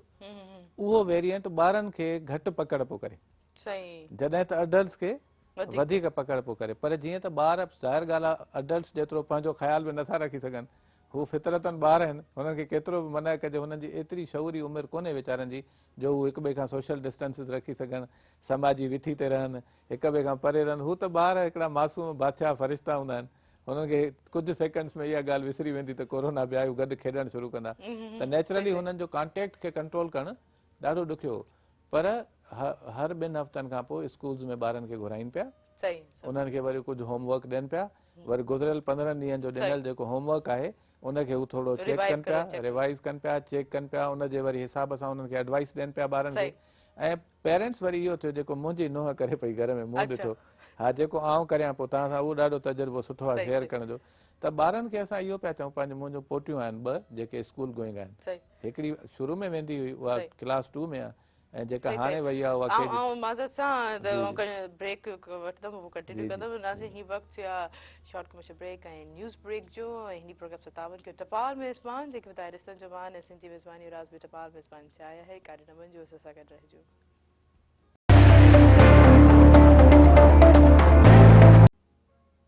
वेलकम बैक नाज़रीन, हिकु दफ़ो ॿीहर भली कर प्रोग्राम सुबह मेराण में हिन प्रोग्राम सां तावन कयो टपाल मेज़बान जेके ॿुधाए रिश्तनि जो मान ऐं सिंधी मेज़बानी राज़ बि टपाल मेज़बान चाहे। जीअं त असांजे वॾे प्रोग्राम सुबह मेराण में डॉक्टर गुलाम नबी बड़ो साहब मौजूदु आहिनि, उन्हनि जा फर्ज़न सरमद बिलाल मौजूदु आहिनि। मूंखे इलाही ख़ुशी थी थिए त काफ़ी अवेयरनेस यूनिवर्सिटी जे जेके कुझु मेन इशूज़ हूंदा आहिनि, हमेशह असां सोचंदा आहियूं त आख़िर हीअ ऑनलाइन सेटअप खे कीअं सॼो इन्हनि कंप्रोमाइज़ कयो, कीअं एग्ज़ाम्स वग़ैरह इन्हनि वरिता, कीअं सेमेस्टर वाइज़ जेके आहिनि हीअ स्टेप बाय स्टेप स्टूडेंट्स खे ॼाण बि ॾींदा विया, उन्हनि खे टॉक्स बि कराईंदा विया, इन्हनि खे इवन के प्रैक्टिकल जे हवाले सां बि जेको स्टूडेंट माना स्टूडेंट खां कमु वरितो कीअं आख़िर ऑनलाइन सादा ॾींहं कहिड़ी जॻह जादू जी छड़ी आहे, कहिड़ो तरीक़ो हिननि इख़्तियार कयो त हीअ सभु शइ ख़ैर ख़ैरियत सां पार थी वई आहे। अगरि ईंदड़ वक़्त में बि छा हिननि जे प्लैनिंग्स आहिनि, छा स्टेप्स आहिनि ऑनलाइन एजुकेशन जे हवाले सां, कहिड़ा कहिड़ा जेके मिथ्स आहिनि या कुझु बि समराइज़ थींदा आहिनि, पॉलिसीज़ जेके हिननि मुतारिफ़ करायूं आहिनि। अच्छा जी माशाल्लाह, तव्हां पाण जी ॻाल्हि ज़िक्र कयो त तव्हां PhD जेके कई ऐं पाण जी PhD जे हवाले सां केतिरे हद ताईं हिन वक़्त जे दौर में मतिलबु ॾिसो त काफ़ी PhD करण लाइ ॿाहिरि थी वञिणो पए, वरी रिसर्च करणु पए, हिकिड़ी रिसर्च फेल थी वेंदी आहे त वरी ॿी रिसर्च में वञिणो पवंदो आहे, ख़ासि तौर ते वरी जेको असांजो सरप्राइज़ हूंदो आहे उन खे एक्सेप्ट थिए असांजो सुपरवाइज़ बि यकीनन असांखे सरसरी कुझु त ॿुधो आहे, लेकिन सॼी महिनत जेकी आहे स्टूडेंट जी हूंदी आहे। तव्हां छा था चओ त PhD करणु केतिरे हद ताईं असांजे पंहिंजे मुल्क में पंहिंजे सिंध में सवली आहे? ॾिसो सवली ऐं ॾुखी जो तसवर इहो हूंदो आहे त तव्हां केतिरो कमु करण जे लाइ तयारु आहियो। अच्छा, हा सही, पंहिंजे मथां। हा, हिकिड़ो त पंहिंजे मथां आहे, ॿियो आहे इंसान जे पंहिंजे अख़लाक़ी मयार जे मथां हूंदो आहे। अच्छा, मिसाल तौर ते तव्हां जीअं इहो ई सवाल पुछिजे त भई यूनिवर्सिटी में कॉलेज में पढ़णु केतिरो ॾुखियो आहे, हीअ बि पढ़ाई आहे। पर हिन में जीअं तव्हां ॾाढो ॾाढो त इम्पॉर्टेंट सवाल पुछो आहे, ॾाढो मुख्य सवाल पुछो आहे, मूंखे तमामु घणी ख़ुशी थी थिए त इन जो आउं जवाबु बि ॾियां, छो त मूंखे हिन वक़्तु इलाही केतिरियूं अखियूं ॾिसी रहियूं आहिनि ऐं अलाए केतिरा कन समाअतुनि में ॿुधी रहिया आहिनि सॼी सिंध में पाण खे, सिंध जा माण्हू ख़ासि तौर ते सिंध जा नौजवान, सिंध जूं नौजवान असांजूं भेनरूं जेके हिन वक़्तु MPhil ऐं PhDs करे रहियूं आहिनि, त हीअ मुंहिंजी ॻाल्हि शायदि उन्हनि जे लाइ इलाही फ़ाइदेमंद थींदी। त हिन जो थोरो जेको डायनेमिक्स आहिनि उहे अलॻि आहिनि, माना हिन जा मुहरिकात आम पढ़ण खां अलॻि आहिनि। जीअं यूनिवर्सिटी जो अंडर ग्रेजुएट जो ॿारु पढ़े थो, हीअ पोस्ट ग्रेजुएट जा कोर्सिस आहिनि जंहिंमें MS MPhil ऐं PhD ऐं पोइ पोस्ट डॉक बि शामिलु हूंदी आहे। त तव्हांजो सुवाल इहो ई आहे त जेका रिसर्च जी दुनिया आहे उन में हिकिड़ो इन जा 2 कंपोनेंट आहिनि। पहिरें में त आहे कोर्स वर्क हूंदो आहे हिकिड़े साल जे लाइ, जंहिंखां पोइ 3 इयर्स जो रिसर्च वर्क शुरू थींदो आहे। कोर्स वर्क त ईअं ई हूंदो आहे जीअं थोरो अंडर ग्रेजुएट जा कोर्सिस हूंदा आहिनि, जंहिंमें स्टूडेंट्स ईंदा आहिनि, टीचर उन्हनि खे रिसर्च सां रिलेटेड जेके मज़मून हूंदा आहिनि, सब्जेक्ट्स हूंदा आहिनि, उन्हनि जे बारे में क्लासरूम में पढ़ाईंदा आहिनि। वरी उनजी असाइनमेंट बि थींदी आहे, वरी उनजो रिटन एग्ज़ाम बि थींदो आहे। उहो छाजे लाइ उहो हूंदो आहे त उन सां जेके रिलेटेड सब्जेक्ट्स आहिनि, पहिरियों असां उन्हनि जी उहा ग्राउंडिंग कयूं, उन्हनि जो उहो बुनियादु ॿधूं, उनजी उहा फाउंडेशन रखूं, त जीअं हुननि खे जेको इंडिपेंडेंट रिसर्च जो कंपोनेंट आहे जंहिंमें हू पाण वञी इंडिपेंडेंट रिसर्च कंदा, उहा सम्झ उन्हनि खे अची वञे त उहा कबी कीअं आहे, त उहो बि रिलेटिवली थोरो सवलो आहे। हाणे जॾहिं तव्हां चओ था इंडिपेंडेंट रिसर्च में चैलेंजिस हूंदा आहिनि स्कॉलर खे, अच्छा स्कॉलर खे कहिड़ा चैलेंजिस हूंदा आहिनि? हाणे असां स्कॉलर उनखे चवंदा आहियूं जेको MPhil या PhD करे पियो थो, ॿियो उनजो रिसर्च सुपरवाइज़र या रिसर्च गाइड हूंदो आहे, जंहिंखे असां सूंहों या रहनुमा चई सघूं था या मदद कंदड़ उस्ताद चई सघूं था। त उहो उस्ताद सूंहों रहबर हुन जे लाइ रस्ता पेचरा ॿुधाईंदो आहे त हिन रस्ते सां, हिन पेचरे सां, हिन तरीक़े सां, हिन मैथडोलॉजी सां ही कमु थी सघे थो। उन कम खे प्रैक्टिकली एग्ज़ीक्यूट उन स्कॉलर खे करणो हूंदो आहे। त उन में जेका ॾुखियाई तहरीम ईंदी आहे उहा इहा ईंदी आहे त हाणे ही उमिरि जो उन हिसे में हूंदो आहे उहो रिसर्चर या उहो रिसर्च स्कॉलर जो लॻभॻि उनजी या त शादी थियण वारी हूंदी आहे या थी चुकी हूंदी आहे, या उनखे हिकिड़ो ॿ नंढड़ा बेबीज़ पंहिंजा ॿार मासूम थी चुका हूंदा आहिनि, अलाह पाक उनखे उन नेमत सां नवाज़ींदो आहे, पोइ उहो मेल बि थी सघे थो, फीमेल बि थी सघे थो। ॿिया इशूज़ हुनखे पंहिंजी फैमिली जा ईंदा आहिनि। जॾहिं हुन दाख़िला पे वरिती त हुनखे पंहिंजे पीउ मां ॾाढो इनकरेज कयो त तूं PhD ज़रूरु कर, तूं डॉक्टर थी। पर वरी हाणे हू जॾहिं साहुरनि जे सेटअप में वई अधी त उहा उन अधी खे साहुरनि जे सेटअप सां, उन्हनि जी मर्ज़ी, उन्हनि जी सोच, उन्हनि जे पर्सपेक्टिव सां लामहाला ज़रूरी हलणो पए थो। त कॾहिं कॾहिं उन्हनि खे सम्झाइण में ॾुखियाई थींदी आहे। टियों जेको इंडिपेंडेंट पढ़ाई जो वॾो चैलेंज आहे उहो इहो आहे त हाणे तव्हांखे का बि डेडलाइन कोन्हे एज़ सच। जीअं कोर्स वर्क में डेडलाइन हूंदी आहे, बाबा तव्हांजा क्लासिस 3 महीना आहिनि, हीअ असाइनमेंट फलाणी तारीख़ ताईं तव्हांखे लाज़मी तौर ते जमा कराइणी आहे, ऐं फलाणियुनि तारीख़ुनि ते लाज़मी तौर ते तव्हांजा इम्तिहान आहिनि जंहिंमें अची तव्हांखे पंहिंजा पेपर्स ॾियणा आहिनि। हाणे हिन में तव्हां थोरा थी वियो ख़ुदि मुख़्तार। हाणे ख़ुदि मुख़्तार थियण जे करे अक्सर करे ॾिठो इहो वियो आहे त इलाही सातरा जेके आहिनि सुस्ती जा एलिमेंट्स, हा कुझु वरी माण्हू इलाही घणा सोशली एक्टिव हूंदा आहिनि। फॉर एग्ज़ाम्पल अॼु हिन फंक्शन में आहिनि, सुभाणे हुन चैनल में आहिनि, सुभाणे हुन प्रोग्राम में आहिनि, सुभाणे हुन शादी में आहिनि। पोइ हू छा थींदो आहे जो हू पंहिंजो जेको मुख्य बुनियादी कमु आहे उहो समहाउ ओवरलैप थियणु थोरो शुरू थींदो आहे, एक्लिप्स थींदो आहे थोरो। अच्छा थोरो ॻाल्हि खे तव्हां कटंदमि त मुख़्तसिर बि पुछणु चाहींदुमि, PhD करण में केतिरो मतिलबु इम्पोर्टेंस ज़रूरी आहे, केतिरो अकुल फ़हम शऊर या कहिड़ा 4 तमगा वधीक ॿिया लॻी वेंदा आहिनि, कहिड़ी मतिलबु छा फ़ाइदो घणो थींदो आहे? बसि अदी तव्हांखे मां सची ॻाल्हि ॿुधायां, ॾाढो इहो बि ॾाढो तव्हां अॼु मूंखे हैरत थी थिए त तव्हां शायदि सवालनि पुछण में PhD कई आहे या शायदि इहो तव्हांजो हिते माशाल्लाह जेको प्रैक्टिकल क्लिनिकल एक्सपीरियंस आहे यको मेज़बानी जो, होस्टिंग जो, त ज़ाहिर आहे तव्हांजी उन होस्टिंग में बि हिकिड़ो निखार अचे थो ऐं तव्हांखे उहो शऊर मिले थो त कहिड़ा सवाल पुछणु खपनि। त PhD करण सां के पर त न लॻंदा आहिनि, पर उन में PhD असुल में असांखे इहो सेखारींदी आहे त सोचिजे कीअं, पंहिंजी ॻाल्हि कजे कीअं। ॻाल्हियूं के बि दाइमी ऐं हतमी कोन्हनि, ॻाल्हियूं असांजे सोच जे मुताबिक़ न आहिनि, ॻाल्हियूं सब्जेक्टिव न आहिनि, दाख़िली न आहिनि, ॻाल्हियूं ख़ारिजी आहिनि। मिसाल तौरु तव्हां चओ त डॉक्टर गुलाम अली बुर्डो सिंध यूनिवर्सिटी जो सभिनी खां सुठो उस्तादु आहे या सभिनी खां ख़राबु उस्तादु आहे, त रिसर्च इहो सेखारींदी आहे त पर्सनल जेको ओपिनियन आहे, माण्हू जी जेका ज़ाती राय आहे, उन में ऐं हक़ीक़त में कहिड़ो फ़र्क़ु आहे। ज़ाती ख़्याल में, ज़ाती राय में, माण्हू जी सोच में ऐं जेका एक्चुअल हक़ीक़त आहे उन में विथी केतिरी आहे। हक़ीक़तूं ईअं न आहिनि जीअं असीं सम्झूं था। तव्हांखे मां हिकिड़ो रिसर्च जो मिसाल ॾियां त तक़रीबन कोई 2003 या 4 में अमेरिका में हिकिड़ी रिसर्च कई हिकिड़ी असांजी भेण जेका उतां जी हुई अमेरिकन, उन जो हाइपोथेसिस असां चवंदा आहियूं। हाइपोथेसिस जो मतिलबु हूंदो आहे त जेको असां ॾिसूं आहे, जेको असां पंहिंजे अखियुनि सां मुशाहिदो कयो आहे, उन मुताबिक़ असां हिकिड़ी राय क़ाइमु कंदा आहियूं। उन हाइपोथेसिस खे पोइ टेस्ट कबो आहे। हाणे टेस्ट करण जो मतिलबु इहो आहे तव्हांजो ख़्यालु त इहो आहे, हाणे तव्हां उहे सभिनी माण्हू जेके उन में इन्वॉल्व थियनि था, जेके उन जा शिरकतदार आहिनि, स्टेक होल्डर्स आहिनि, उन्हनि खां वञी पुछी ॾिसूं त इहो ईअं आहे या न, असीं था सम्झूं ईअं आहे। त हुन पे सम्झो त टेलीविज़न जा ॿारनि ते नेगेटिव यानी की मनफ़ी असरात आहिनि टेलीविज़न ॾिसण जा। हुनखे फंडिंग कई गवर्नमेंट पंहिंजे इदारे, उन खां पोइ हुन अधी उहा स्टडी पंहिंजी शुरू कई ऐं जॾहिं हुन वालदेन खां इंटरव्यू वरिता, ॿारनि खां इंटरव्यू वरिता, जेके TV जा प्रोग्राम्स ठाहिनि पिया उन खां इंटरव्यूज़ वरिता, जेके उहे चैनल्स हलाइनि पिया उन खां इंटरव्यूज़ वरिता, यानी जेके बि उन सॼे में कनेक्टेड हुआ, रेलेवेंट माण्हू हुआ, उन्हनि खां इंटरव्यूज़ वठिबा आहिनि, उन्हनि खां सवालनामा भराइबा आहिनि, उन्हनि सां वेहबो आहे, उन्हनि खां पुछबो आहे। इहा हूंदी आहे रिसर्च ऐं PhD। त उनजो जेको फाइंडिंग्स आयूं, जेके नतीजो आयो उहो इहो हुयो त टेलीविज़न ॾिसण जा ॿारनि ते ॾाढा हाकारी असर आहिनि, मुसबित असर आहिनि। त हुनजी हाइपोथेसिस ग़लति साबित थी। त तव्हां इहो बिल्कुलु ॾाढो सुठो सवाल था पुछो त आख़िर रिसर्च कजे छो। रिसर्च इन करे कजे त हिन जेके असांजी समाज जा मुख़्तलिफ़ मसइला आहिनि, समाजी मसइला, सकाफ़ती मसइला, नफ़्सियाती मसइला, मिसाल तौरु मुंहिंजी रिसर्च आहे त उहे कहिड़ा अंसर आहिनि, उहे कहिड़ा अंसर आहिनि जंहिंजे करे ॿारनि खे इंग्लिश ॻाल्हाइण में ॾुखियाई थी थिए। इहो मुंहिंजो मौज़ू इहो हुयो। त मां उहे मुहरिक ॻोल्हियां जंहिंजे करे ॿार इंग्लिश ॻाल्हाइण में ॾुखियाई महसूस था कनि, हिचकिचाहट,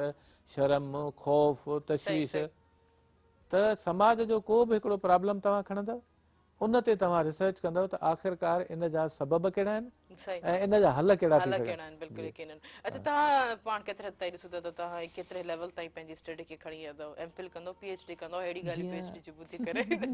तव्हां सां पाण पीएचडी थिए रिसर्च जो जेको जीअं ॻाल्हि हले पई त उनमें आउं बि इन आहियां, छो जो असांजो माशाल्लाह जेको शोबो आहे इंग्लिश शोबो, उन में रिसर्च जो हिकिड़ो अहम किरदारु आहे लिटरेचर में। ऐं उहो एमफिल ऐं पीएचडी मुंहिंजो अञा न आहे आयो, छो जो मूं अञा मास्टर्स न कई आहे, मुंहिंजो फाइनल ईयर हींअर आहे। बाक़ी रिसर्च जे हवाले सां ॻाल्हि कजे त मां इन करे आहियां छो जो असां मास्टर जी लेवल ते थीसिस असांखे ठाहिणी पवंदी आहे,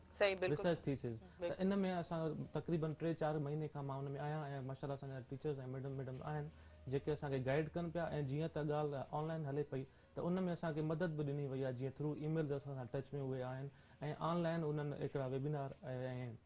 ज़ूम ते मीटिंग अटेंड कई असां कयूं आहिनि, जंहिंमें असांखे उहे गाइड कनि था त हिन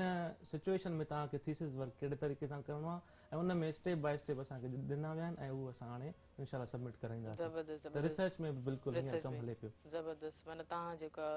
ईंदड़ वक़्त जा पीएचडी होल्डर थी वञो, चलो तव्हांखे मुबारक हुजे, अॻु बि अच्छा, तव्हां चइजो जी तव्हां पंहिंजी ब्रेक वक़्त बि ॻाल्हि पिया करो पंहिंजी नंढड़ी जी त क्लास में कीअं अटेंड कंदा आहिनि, कीअं अटेंड कंदा आहिनि। हा, असल में उहो जेको तव्हां सवाल पुछो न उहो ॾाढो ख़ूबसूरत सवाल हो ऐं ॾाढो अहम हो। त हाणे कंहिं ते ॿार वधीक रखिजे,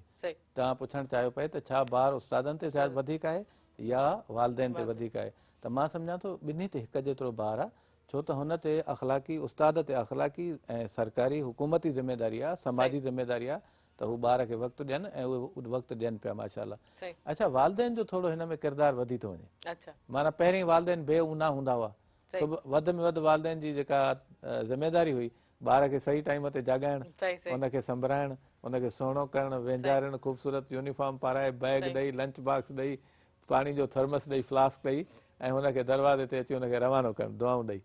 पर हाणे वरी वालदेन जो किरदारु इन करे वधियो, जीअं मूं गुज़ारिश कई त ॿारनि खे सिर्फ़ु महीने में हिकिड़ो भेरो घुरायो पियो वियो या ॿारनि खे 2 हफ़्तनि खां पोइ घुरायो पियो वियो, त जीअं उहे ऐं उन्हनि खे वरी विहारियो बि हुननि SOPs जे तहत पियो वियो। त हाणे हुननि खे पंहिंजनि उस्तादनि कमु चेक कयो महीने जो, वरी हिकिड़े ॿिए महीने जो हुननि खे कमु दग सम्झायनि त हाणे ही शयूं तव्हां वरी पाण शॉर्ट में एग्री आहियो इन एजुकेशन में हवाले सां जेको ॿारनि खे स्टेप बाय स्टेप ॾियनि पिया। जी बिल्कुलु, चलो कंटिन्यू कंदासीं लेकिन हिकिड़े शॉर्ट कमर्शियल ब्रेक खां पोइ नाज़रीन ही वक़्तु short commercial brake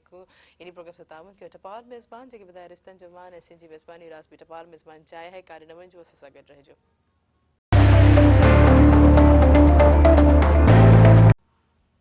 welcome back नाज़रीन प्रोग्राम से तावन के टपाल मेज़बान जेके वधाए रिश्तनि जो मान ऐं सिंधी मेज़बानी राज़बी टपाल मेज़बान चाहिया है। ऐं यकीनन काफ़ी यूनिवर्सिटी जे हवाले सां त कुझु अहिड़ी क्यूरीज़ हुयूं जेके सॉल्व थींदियूं थी वञनि।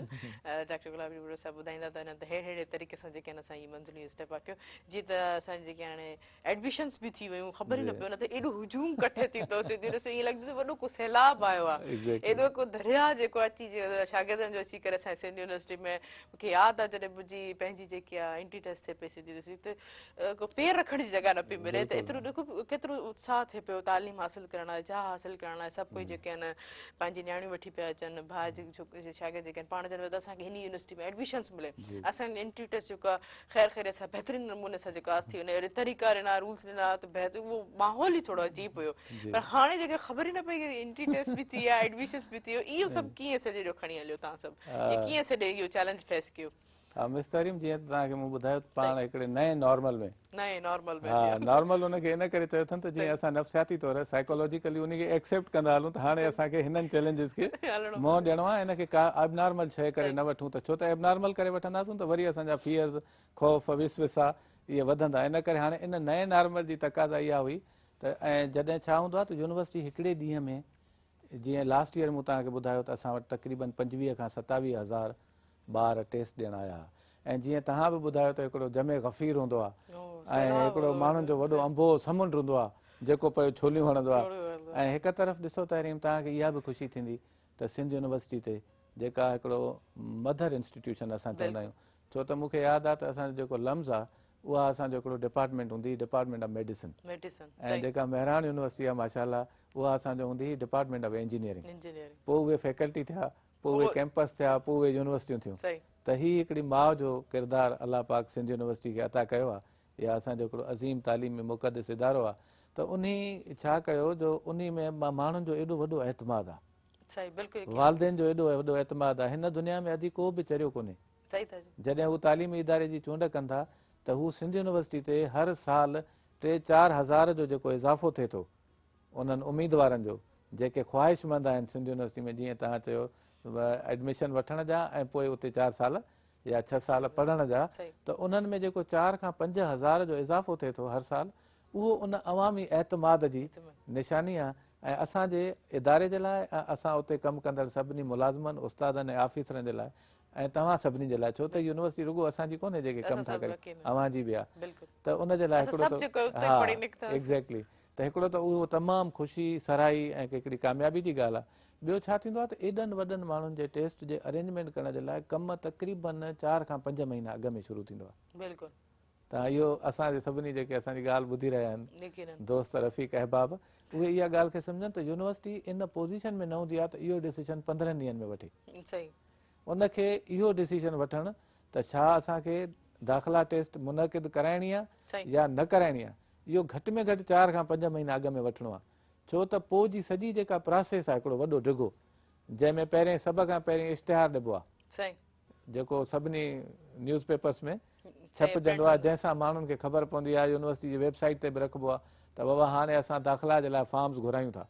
वरी घटि में घटि अधी उनजो कम अज़ कम महीनो असांखे तारीख़ रखणी पवंदी। हा, उन वक़्तु कोरोना जो पीक हो जॾहिं यूनिवर्सिटी खे इहो डिसीजन वठिणो हो त आया प्री एंट्री टेस्ट कजे या न कजे, इहो पीक हुई कोरोना जी। ऐं अवाम जे भलाई जे नुक़्ते नज़र खां, उन जे भलाई जे डायमेंशन खां, त हेतिरनि सारनि वालदेन खे सीड़ाइजे। 30,000 त ॿार आहिनि, उन सां 60,000 पेरेंट्स आहिनि। माना तव्हां यूनिवर्सिटी में तक़रीबन 1,80,90,000 माण्हुनि खे घुरायो त उन में शायदि असांखे इहो न पियो थिए त ख़ुदा न ख़ास्ता इन जा के ॿिया उघरा नतीजा न निकिरनि। इन करे ॿियो वरी छा हूंदो आहे त असांजी एकेडमिक काउंसिल हूंदी आहे। एकेडमिक काउंसिल में जेके बि असां वटि लॻभॻि 60 डिपार्टमेंट्स आहिनि सिंध यूनिवर्सिटी जा, उन जा जेतिरा बि चेयरमैन आहिनि ऐं डायरेक्टर आहिनि उहे उन जा मेंबर हूंदा आहिनि, ऐं जेतिरा बि फुल प्रोफेसर आहिनि, छो त असां लेक्चरर असिस्टेंट प्रोफेसर जेतिरा बि फुल प्रोफेसर आहिनि उहे बि उन जा हाउस जा मेंबर हूंदा आहिनि। ऐं जेके कॉलेजिस असां सां अफिलिएटेड आहिनि उन्हनि जा जेके प्रिंसिपल आहिनि उहे बि उन जा मेंबर हूंदा आहिनि। ऐं कुझु मेंबर कॉलेज ऐं यूनिवर्सिटी खां चूंडिजी ईंदा आहिनि इलेक्शन जे थ्रू। हाणे इहो वॾो फोरम हूंदो आहे जंहिंमें 150 जे क़रीब माना मेंबर्स हूंदा आहिनि, सभु हाई कैलिबर जा। उन पोइ एकेडमिक काउंसिल में इहो फ़ैसिलो थियो। हा, त जीअं त इहो चयो वियो त बाबा हाणे असां वटि टाइम कोन्हे, हाणे ॾिसो जीअं थोरो रिलेटिवली बहितरी आई आहे। वालेकुम अस्सलाम, अदी छा हाल आहे? बिल्कुलु ठीकु ठाक, पंहिंजो तारीफ़ कराईंदा, केरु किथां खां? अमाला खान सराद फतेहपुर घोटकी। अव्हां खे भलेकार प्रोग्राम सब मेराण में जी कीअं पियो लॻे प्रोग्राम, छा चवणु चाहींदो? माशाअल्लाह, प्रोफेसर साहब आयो वेठो आहे, ॾाढियूं भलियूं ॻाल्हियूं थो करे, ॾाढियूं वणनि पियूं असांखे। महिरबानी क़ौम परस्ती भली आहे, वतन भलो आहे, देश भलो आहे, मिटी भली आहे, सभु कुझु भलो आहे। पर पंहिंजो वतन, पंहिंजो देश, पंहिंजो अबाणो ॻोठ विसारणु ॾुखियो आहे। बिल्कुलु बिल्कुलु साईं। जीअं उमर मारवी जो कलाम आहे न, अदा उमर पंहिंजो देश विसारणु ॾाढो ॾुखियो आहे। बेशक खुशबू आहे, मिटी आहे, क़ौम परस्ती बि हूंदी आहे, सभु कुझु हूंदी आहे। बहरहाल हिकिड़ो दोड़ो आहे उहो चवणु चाहींदुसि तरक़ी जो आहे, पोइ हाणे सम्झनि प्रोफेसर साहब खे न सम्झनि त ॿी दुनिया त सम्झंदी न। ॿियो कुझु चवणु चाहींदो? हा, हिकिड़ो मुंहिंजो दोड़ो हुजे, इजाज़त हुजे त उहो चवां। जी जी जी ॿुधायो। अखे वाह मादा मालिका क्या रोज़ी लिखी देश बिगाने। वाह मादा मालिका क्या रोज़ी लिखी देश बिगाने, हिकिड़े ॾेवन नाल ख़ुशी दे ॿिए ॾेवन भर भर ताने। यार गुलाम फरीदा है परदेश तनु देश भला थोड़ी मिलन सुकुड़े माने। महिरबानी, थैंक यू। हाँ, बाक़ी मुराई साहब के, मजबूर साहब के लख वधायूं, जिथे हुजनि ख़ुशि हुजनि।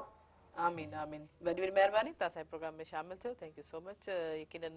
हर कोई जेको पंहिंजे वतन जे पंहिंजे सिंधी धरती ॻाल्हि कंदो आहे, जिथे ॻाल्हि थींदी आहे त ऑलरेडी जेको जज़्बात अमानुल्लाह खान जी इहा ॻाल्हि त 100 सैकड़ो सची आहे। हाँ, त जेको बि माण्हू त वतन सॼण ऐं साणेह कंहिं अणासीअ विसरे, हैफ़ तनी खे होए वतन जिन वसारियो। त असांखे शाह अब्दुल लतीफ़ भिटाई रहमतुल्लाह अलैह जो सबक़ बि इहो आहे त कांध न कंदसि को ॿियो, खथे रोई खूब मेरो ई महबूब असां मारुनि मन में। वाह वाह वाह। अच्छा शाह साईं जी तव्हां यकीनन बैत पढ़ियो, यकीनन तव्हां सॼी जेके ख़ासि तौर ते पूरी दुनिया जेका असांजे शाह साईं जी जेके बीतनि जी हिननि में तासिर आहे, सोचदी आहे त हीअ जेके इंसान जेको कहिड़े हवाले सां अॼुकल्ह जे तौर ते जेके आहिनि टेक्नोलॉजी जो दौर आहे, लेकिन हुननि का बि बेत खणो त असांजे अॼुकल्ह जी जनरेशन सां कंसर्ट था। तव्हां कॾहिं शाह साईं खे पढ़ियो ऐं अदी इहा न मारुनि रीत जो सेण मटाइनि सोन ते, अची उमर कोट में कंदसि कान कुरीत, पखनि जी प्रीत मारियुनि सी न मटिया। हा, त जेका मारवी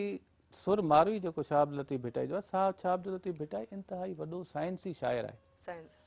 तव्हां ॾिसो त शाह अब्दुल लतीफ़ भिटाई जा जेके मुख़्तलिफ़ सुर आहिनि, यमन कल्याण, रामकली, खाहोड़ी, ससुई, ससुई आबरी, मारवी, जहिड़ो बि तव्हां सुर खणंदा उन में शाह अब्दुल लतीफ़ भिटाई रहमतुल्लाह अलैह छा कयो आहे, जो उन असां इंसाननि जो हुनजो हिकिड़ो आइडियल इंसान जो तस्वर आहे, हिकिड़ो आदर्श इंसान जो तस्वर। थोरो इंटरप्ट कंदमि तव्हांखे, इतो ई कंटिन्यू कंदो शाह अब्दुल लतीफ़ भिटाई जे ख़ुसूसियत ऐं जेका हवाले सां मां हिकिड़ी कॉल रिसीव कंदमि। हेलो अस्सलाम वालेकुम। वालेकुम अस्सलाम बेटा, कैसी हैं आप? खैरियत से हैं? तबीयत ठीक है बेटा? बिल्कुल ठीक ठाक। आप अपना तारुफ कराएं। बेटा जफर मोहसिन नकवी, आपकी दोस्त हीरा फातिमा का वालिद बात कर रहा हूँ बेटे। थैंक यू, मुझे बहुत अच्छा लगा आप हमारे प्रोग्राम में शामिल हैं। जी क्या कहना चाहेंगे, कैसा लगा प्रोग्राम? बेटे अल्हम्दुलिल्लाह माशाल्लाह, जैसे सर आपकी तारीफ कर रहे हैं और बहुत अच्छा आपको कमांड हो गई है माशाल्लाह, अच्छा प्रोग्राम कर रही हो बेटा। बेटा हीरा ने अब पोस्ट पीएचडी के लिए अप्लाई किया है मेरी बेटी ने। थैंक यू, जरूर जरूर मैंने अप्लाई किया हुआ है। थैंक यू सो मच, मुझे बहुत अच्छा लगा आपसे बात करते हुए, महिरबानी। यकीनन असांजी बि फ्रेंड आहे जेके उन हवाले सां टीचर बि आहिनि हींअर, मूंखे इलाही सुठी थींदी वाले साहब जॾहिं बि असांजे प्रोग्राम में शामिल थींदा आहिनि। Thank you so much. जी तव्हां ॻाल्हि पिया कयो। हा, मूं इहा पई ॻाल्हि कई, शाह अब्दुल लतीफ़ भिटाई रहमतुल्लाह अलैह वटि हिकिड़े आदर्शी इंसान जो तस्वर हो, ऐं ॾिसो त हू पंहिंजे दौर खां केॾो अॻिते थो सोचे। विमेन एम्पावरमेंट जो कॉन्सेप्ट हाणे जो आहे, असांखे सम्झण दुनिया इहो थी ॿुधाए त हीउ विमेन एम्पावरमेंट जो कॉन्सेप्ट नओं आहे, पर शाह अब्दुल लतीफ़ भिटाई त उनखे 17वीं सदीअ में चए थो त जेके ॾम जेके तूं पंहिंजे दोस्त जे लाइ सिंगार कया आहिनि उहे पंहिंजे मुड़ुस खे बि न ॾेखार। हा, ॾिसो औरत जी आज़ादी, हुनजी ज़बरदस्ती शादी न कराइणु, हुनखे पंहिंजी पसंदि जो हक़ु हुजणु, हुनखे पंहिंजे पसंदि जी शादी जो जेको आहे सॉरी पंहिंजी पसंदि जी ज़िंदगी गुज़ारण जो हक़ु ॾियणु, औरत जो एहतराम, औरत जी ख़ुदमुख़्तियारी, औरत जी आज़ादी ज़ाहिर आहे हिकिड़े अख़लाक़ी दायरे में, त उहो त शाह अब्दुल लतीफ़ भिटाई असांखे 16वीं 17वीं सदी में ॿुधायो आहे। ऐं हिकिड़ो शाह साहिब जो मूंखे शेर यादि थो अचे त छांगा छिनो छेलड़ो, छांगा छिनो छेलड़ो जे कहीं जो होए, सही विलोड़ जे सोए, आऊं कीअं वयसि विसरी। शिकायत जो ख़ूबसूरत अंदाज़ त ॾिसो, माना मारवी चए थी त असांजे ॻोठ में ईअं थींदो जो हिकिड़ो छेलनि जो धण हूंदो, छांगा, छांगा माना हिकिड़ो धण जंहिंमें 20, 25, 30 छेला गॾु हुजनि। चए थो उन मां जेकॾहिं हिकिड़ो गुम थी वेंदो त उन धनार खे वेहण न ईंदो, उहो उनखे वञी जितां किथां ॻोल्हे विलोड़े वरी मोटाए ईंदो। छांगा छिनो छेलड़ो जे कहीं जो हो, सही विलोड़ जे सोए, उनखे सही ॻोल्हींदा, मूंखे कीअं विसारे छॾियो अथनि मुंहिंजे मारुनि, ऐं हिते उमरकोट में क़ैद आहियां। त इहो पे मूं गुज़ारिश कई त शाह अब्दुल लतीफ़ भिटाई जेका साईं अमानुल्लाह साहब असांखे कॉल कयो फतेहपुर घोटकी मां, ऐं जेका हुननि ॻाल्हि ॿुधाई त मिटी जी ख़ुशबू, धरती सां पंहिंजी वाबस्तगी, सिंध सां पंहिंजो इश्क़ु, पंहिंजे धरती पंहिंजे माण्हुनि पंहिंजी आवाम सां जेको जुनून ऐं चाह आहे, उहो ई त इंसान जो असुल विरसो आहे। ऐं इहो सबक़ असांखे पंहिंजे मुर्शिद शाह अब्दुल लतीफ़ भिटाई रहमतुल्लाह अलैह बि पंहिंजी शाइरी जे ज़रिए ॾिनो आहे। त अमानुल्लाह साहब जी इहा ॻाल्हि बिल्कुलु दुरुस्त आहे। अच्छा, तव्हां बि सिंधी लिटरेचर पढ़ियो आहे त शाह अब्दुल लतीफ़ भिटाई खे कीअं ॾिठो आहे? असल में असां हिकिड़ी मुहिम शुरू कई पंहिंजे घर में ई, पंहिंजी नंढी लाइब्रेरी ठाही हुई, हुन में मुख़्तलिफ़ सिंधी बुक्स ऐं शाह जो ख़ासि करे पोइ असां चाहे कोई सर्किल शुरू कयो मां पंहिंजे दोस्तनि में, पोइ हिकिड़ो शेर मां ॿुधाइणु चाहींदुमि, एक कसर दर लख कोने कस गिलखियूं, जॾां करियां परख तॾां साहिब साम्हूं। त उनमें इहो आहे त असां पोइ छा कयो त इहो हिकिड़ी अवेयरनेस मूं पैदा पे करणु चाहिए। जीअं मूं तव्हांखे अर्ज़ु कयो त असांजो जेको सिंधी नौजवान आहे उहो पंहिंजी ॿोली ॾे थोरो अलाए छो घटि आहे। त हिनखे हाणे बाज़ारि त मां इंग्लिश शोबे में पढ़ां थो, मास्टर्स बि इंग्लिश में कयां थो, पर हिन जो हरगिज़ इहो मतिलबु न आहे त मां पंहिंजी ॿोली खे ज़बरदस्त ज़बरदस्त ज़बरदस्त। हिकिड़ी कॉल आहे, कॉल रिसीव कंदमि, पोइ कंटिन्यू कंदासीं। साकी अबड़ो साहब जेके आहिनि असां सां गॾु कॉल ते चाहिनि। हेलो अस्सलाम वालेकुम। वालेकुम अस्सलाम। अदी ख़ुशि आहियो? तबियत सही आहे अदी? बिल्कुलु ठीकु ठाक। तव्हां ॿुधायो कीअं आहियो साकी साहब? दुआऊं नदी मुंहिंजे पारां तव्हांखे, तव्हांजी सॼी टीम खे, जेके महिमान आया आहिनि, ॾाढियूं इल्मी ॻाल्हियूं हलनि थियूं पियूं। तव्हां सभिनी खे पंहिंजो सलाम हुजनि मुंहिंजे पारां। वालेकुम सलाम। वालेकुम सलाम जी। छा चवंदा ॻाईंदो? अॼु जो जेको मौज़ू आहे, अॼु जे गेस्ट जे हवाले सां ख़ासि तौर ते तालीम जो घणो ज़िक्र पियो थिए, छा चवंदो? हा, मौज़ू ॾाढो ज़बरदस्त मौज़ू आहे न। असल में छा आहे त जेका तालीम लफ़्ज़ ई अहिड़ो आहे। हिकिड़ो मूंखे कॉल यादि थो अची वञे त हिकिड़े दानिशवर जो कॉल आहे, जेकॾहिं तव्हां कंहिं क़ौम खे तबाह करिणो हुजे त तव्हां हुनजी सभ खां पहिरियां तालीम तबाह कयो। ऐं जेकॾहिं क़ौमुनि जो तालीम क़ौमुनि जी तरक़ीअ जी ज़ामिन हूंदी आहे त तालीम ते तमामु घणी पंहिंजो तवजो ॾियणी पवंदी, ख़ासि करे असांजी सिंधी क़ौम खे, पाकिस्तानी क़ौम खे। बिल्कुलु ठीकु। Thank you so much Saqib Sahab. तव्हांजी कॉल जेकी आहे ड्रॉप थी वई, पर हींअर वक़्तु थियो शॉर्ट कमर्शियल ब्रेक जो। हिन प्रोग्राम सां तामुन कयो टपाल मेज़बान जेके वधाए रिश्तनि जो मान ऐं सिंधी मेज़बानी राज़ बि टपाल मेज़बान चाहे है काॾे न वञिजो, असां सां गॾु रहिजो।